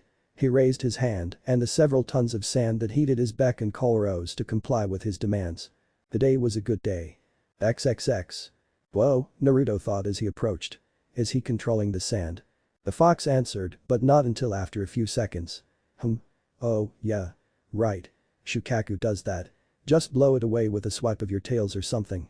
Fox, I know that you're not the most up-to-date on human anatomy, but we don't have tails. The Kyuubi grunted. I'm working on that. Naruto blinked, but knew better than to ask. Instead, he shook his arm, and a pellet fell from his sleeve and into his cupped palm, out of sight of his maniacally grinning counterpart. You better know what you're doing, Fox. Shush, child. I'm working. You, the retarded boy said. His smile was so wide that Naruto could see far more teeth than he was comfortable with. You will prove my existence. The word stopped Naruto short. He hesitated for just a second before continuing his slow gait. And what is that supposed to mean? It means stop walking up to the psychopath, Dumbus. The makeup boy said. Before Naruto had a chance to look at him, however, the sand swirling in the air grabbed him. After locking him in a vice grip, it lifted him up and threw him away. The girl wasted no time after seeing that feat. She quickly fled as well. And now there are no distractions. Are you ready to die? The retard asked. His chest visibly heaved with every breath he took and his sand, agitated already, vibrated with that same rhythm. Naruto, once again, stopped. He was at least a few meters away from the boy now and his sand occasionally spasmed to mere feet from where he was standing. Despite this, Naruto smiled.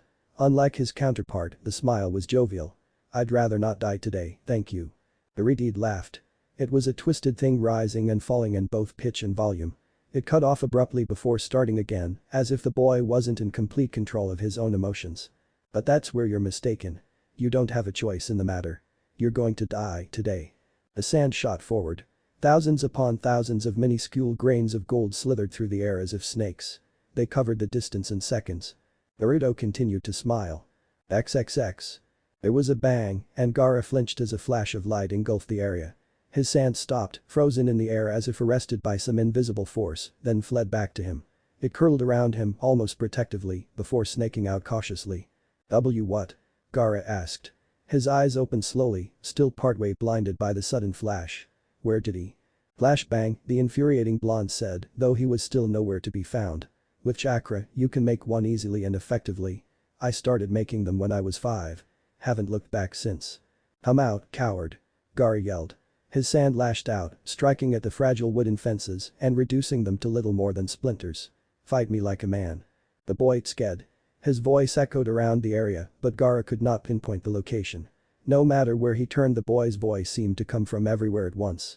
Toxic masculine stereotypes will only get you killed in the ninja world. I fight like a winner, and if that means fighting like a woman, child, man, boy or coward, then I will. Try to catch me. Something whistled in the air behind him. Gaara turned, only to see his sand rush in front of him. It turned, showing him a pebble the size of the tip of his finger. Gaara scowled. Is this your best? He roared. The blonde chuckled. Catch me and find out. XXX. Naruto smiled, though it was uneasy. The boy he was tasked with pranking was unhinged to say the least. Are you sure that this is a good idea? Naruto asked. He was perched on the roof of a building, a low-level wind technique bouncing his voice around. A ninja tool was draped around his shoulders, reflecting the light and making him appear as if he was invisible. To an observant looker, his disguise was easily circumvented. His target, however, was not an observant looker. He was on the ground and several blocks away. He wouldn't be able to spot Naruto if he tried. Still, Naruto wasn't any less worried. That Gaara dude was bad news. The chakra he gave off was seriously malicious, and it was only exposure to his own tenant's vile chakra that he was able to weather it at all. I'm positive. Once we're done here, Shikaku will be so embarrassed. You're risking my life to embarrass your little brother. That's what we're doing. You've risked my life to get revenge on stupider things, and I've never complained. Unfortunately, Naruto couldn't deny that. He turned his attention back to his insane counterpart, only to see him tearing into the surrounding fencing. Luckily, Naruto had already evacuated Konohamaru during the flashbang. If he hadn't, the poor boy would be a red smear across the dirt. Speaking of red smears, we should probably bait Shukaku into someplace with a little less collateral damage. If he goes too wild and hurts someone, he could be arrested before we have a chance to prank him. Naruto rolled his eyes. For a second there, I was concerned that you were actually worried about the people. I don't consider your kind people. Naruto rolled his eyes, then sprung from his hiding place. He tossed another rock and, this time, the little monster was quick to catch on. There you are. Come back here. Prove my existence. Naruto, who had already started his journey to one of his favorite training grounds, almost stopped just for the sake of it. Rational thought soon resumed, however, and he continued his journey.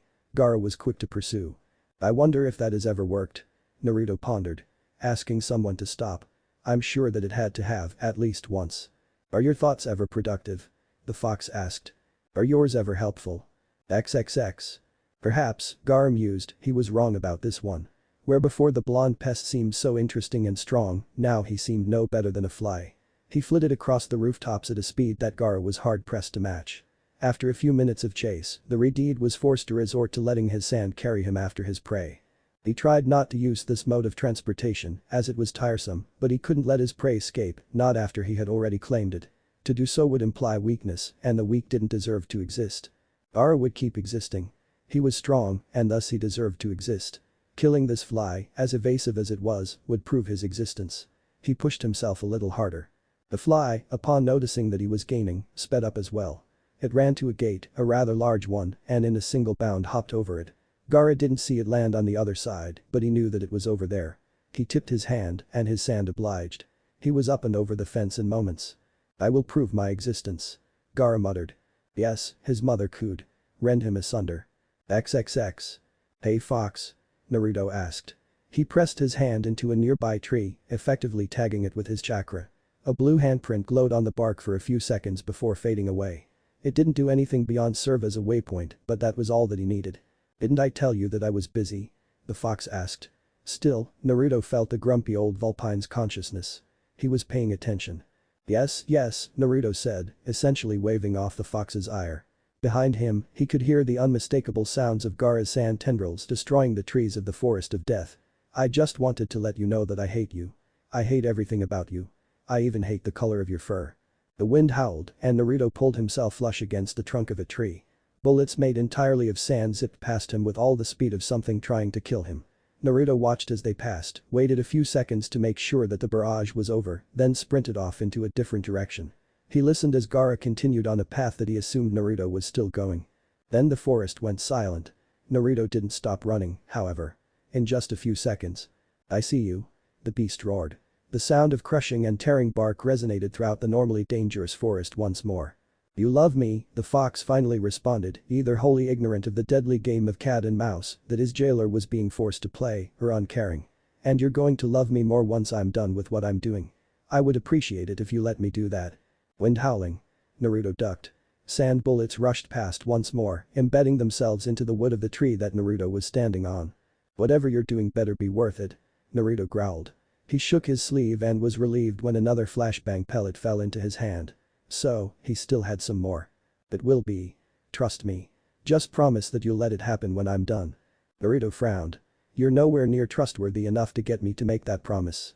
I have never steered you wrong for the entirety of the time we've known each other. Naruto didn't choose to dignify that with a response. He waited for a few seconds, then flipped backwards in his sprint through the tree branches. As soon as he did, Gaara exploded from below him. Now half covered in sand, he looked akin to some sort of monster. Naruto, rather than take even a second to absorb this new information, simply threw his flashbang. The beast, expecting to launch a surprise attack, was wholly unprepared for Naruto's own. Gaara roared, his untransformed arm grasping at his tightly closed eyes. Naruto nodded at his handiwork, then continued deeper into the forest. For a minute, there was silence in Naruto's mind. You've always survived the few times that I have steered you wrong. That isn't an excuse. XXX. Gaara was quickly growing tired of this chase.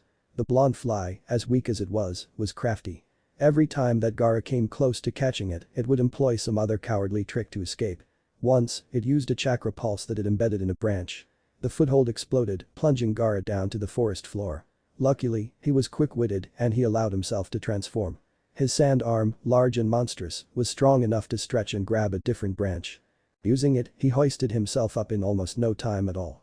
By that time, however, the fly had already flitted off.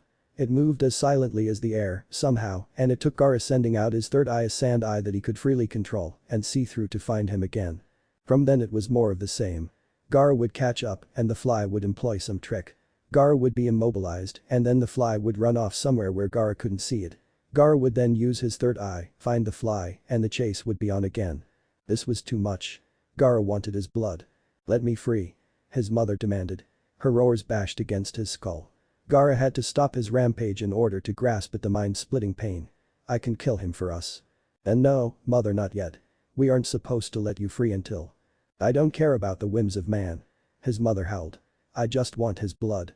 Are you so weak that you cannot deliver it to me? Gaara froze, his nerves running cold as the thought that constantly haunted the very edge of his mind was brought to the forefront. Him? Weak? No. No, no, no. He couldn't be weak. He couldn't be weak. He couldn't be weak. Rage erupted from somewhere inside of him. Chakra so potent that it was visible to the naked eye whipped around him like sand in a sandstorm before striking outwards in all directions. One of his eyes, the one on the same side that was slowly being consumed by sand, turned dark, with his eyes changing to a brilliant gold. I am not weak. I will prove my existence. XXX. Naruto was finally getting into the groove of this little game when the rules suddenly changed. Holy shit, Fox. Do you feel that? His question was met with silence. Naruto, used to the fox's whims, didn't wait for very long. He tagged another tree, then quickly took stock of his surroundings. As usual, there was nothing but leaves and vegetation everywhere. The Forest of Death, a training ground notorious for its lethal environments, was usually chock full of dangerous predators and fauna. Today, however, Naruto couldn't find even one of the normally aggressive creatures. He spotted a few of the man-eating plants, but they were all tucked away, their petals and leaves curled inwards as if hiding. Considering the amount of destruction that him and his pursuer were wreaking, it was only logical for everything to be hiding. Feeling what he was feeling now, Naruto would hide away too, if he could. Fox, Naruto repeated, but in his head. There was no one around to hear him, but Gaara's bestial roar had stilled the air in the forest. It seemed as if nothing dared to move for fear of upsetting the new apex predator. Fox, I know that you felt that. I felt that, and I'm not a censor type.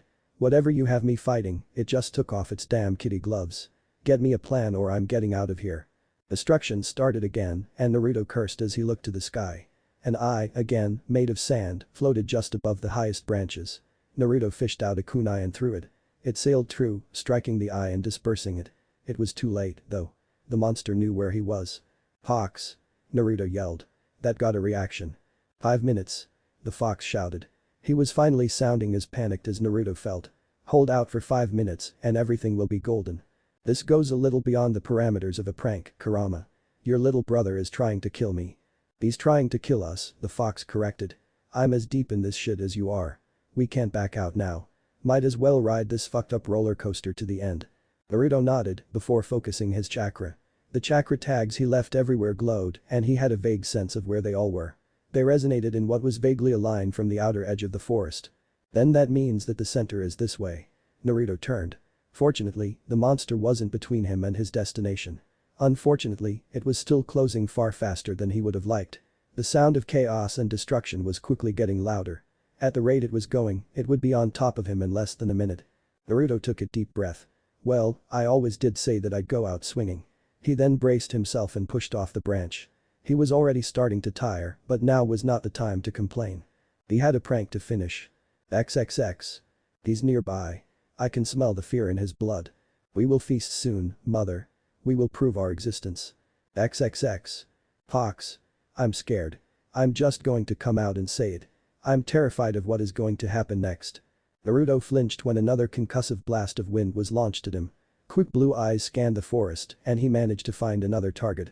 Deft fingers spelled out the hand signs needed for the substitution technique and, after a moment of disorienting nausea, he was safely switched with a spider that was nearly bigger than he was.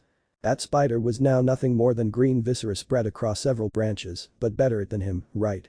3 more minutes, brat. Just 3 more. Naruto cursed. It had only been 2 minutes. The demon was chasing him for what seemed like forever and Naruto wanted nothing more than to curl in a ball and hide somewhere. Unfortunately, when he tried that, the crazy thing just leveled the whole area. "Can't you hurry this up?" Naruto asked.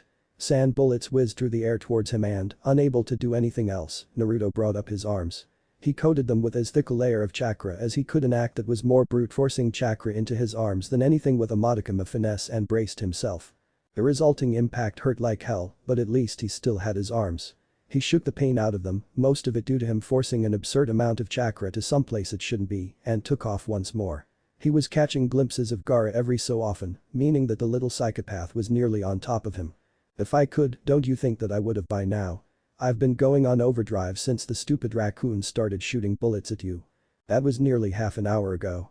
You're exaggerating. Maybe so, but I'm the one fighting for my life here, so I would appreciate some sympathy for my gross exaggeration of the facts.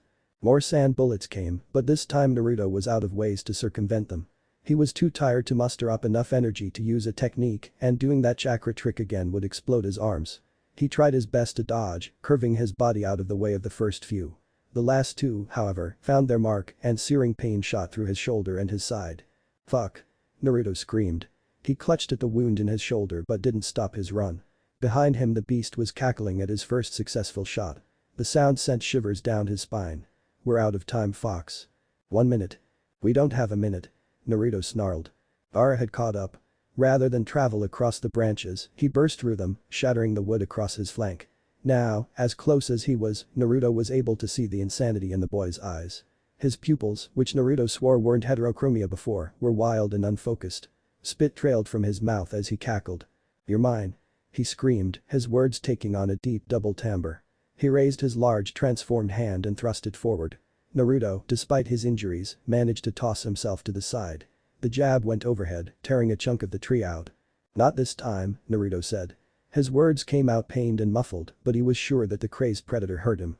He pulled out a flashbang, his last one, and tossed it at the creature. Light filled the trees, and Naruto took the moment of surprise to push himself back to his feet. Just before he managed to escape, however, something wrapped around his ankle. When Naruto looked down, he was horrified to see that it was sand. "Not this time," the beast formerly known as Gaara said.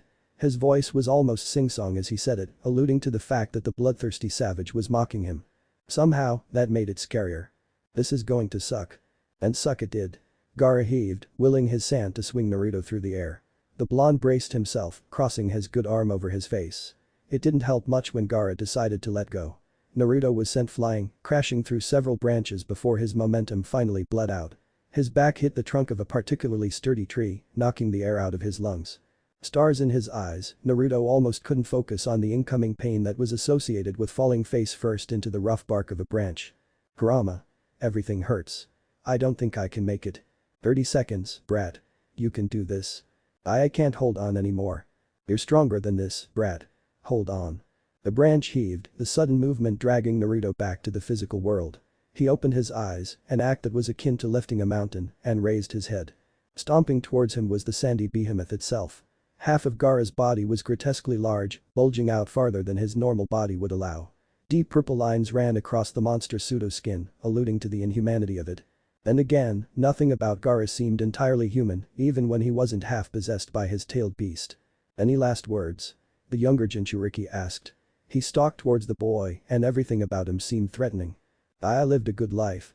Don't give up on me now, brat. We've been through far too much to give up now. I don't think I have any regrets. Wait, no. I think I would have liked to prank the anbu one more time. Just get him talking, brat. Shukaku is insane, but he's also vain." Naruto, having nothing else to do, tried to do just that. He opened his mouth. Sand filled it as Gaara used his monstrous hand to scoop him off his stomach. His mind blanked as pain exploded through his back for the second time in just as many minutes. "I've decided that your words are meaningless," Gaara said. Like before, his tone and inflection were shifting constantly. "Worthless words from worthless flies mean nothing." He giggled once more. "Once you prove my existence, you'll finally be worth something." The sand holding him to the tree constricted, and it wasn't long until his bones started to crack. "That fox," Naruto muttered. Even his thoughts had started to become hazy. As he started to black out, he could vaguely hear the fox on the edge of his consciousness. "I'm done," he shouted. "I'm done, Naruto. Don't resist it, just let it flow through you." Naruto, as out of it as he was, couldn't resist whatever it was that the fox was trying to do, anyway. He closed his eyes and allowed whatever it was that was flowing from the fox's part of his soul to flow. He was not expecting the warmth. He was also not expecting it to feel so comforting. XXX. All over the forest, various small blue handprints gradually darkened. They glowed red for the briefest moment before brightening considerably and turning a hot iridescent orange. XXX. For Naruto, it felt like he was on 7 different drugs at once. A sense of euphoria unlike any he'd ever felt before washed over his body and drowned away the pain. His nerves seemed to go on overdrive, igniting and cooling and repeating all over again. He could literally feel his wounds mending in real time. Skin knitted itself together and blood replenished. The sand that was constricting him seemed to loosen. He moved his arm. The sand crumbled before his might as if it were normal sand. Naruto looked at his arm. It wasn't what he expected. "Fox, what is?" "That is my power, Naruto. Usually you can't use it because it is far too great and magnificent and toxic. It's toxic. You're literally so hateful that your chakra corrodes other people."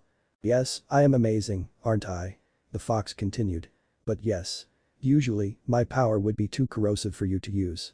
It took me a while, but I managed to purify some of it. It's not much, but you'll be able to use my full undiluted power for about the next 5 minutes. Use it well." Naruto nodded. He flexed his other arm, and the sand constricting it broke apart as well. Forcing the chakra forward, Naruto released his entire body from his restraints. He landed on the branch in a crouch. Now, out of his bindings, he could feel the way his body was without anything holding him back. He felt unstoppable. "Remember, kid. It took me far too long to gather even this much. If you don't settle things in these 5 minutes, you won't be getting another chance." Naruto nodded. He flexed his fingers, getting a feel for the way his body moved under the effects of the fox's chakra, then looked to his opponent. Gaara, who seemed bloodthirsty and maniacal before, was now frozen in place. His eyes seemed to be bulging, and his knees shook. He was afraid. 5 minutes is more than enough, Naruto said. A savage grin split his face. "And I know just what kind of prank I want to do. What if Naruto prank Anbu Chunin exams end here, and thanks for watching my video till the end.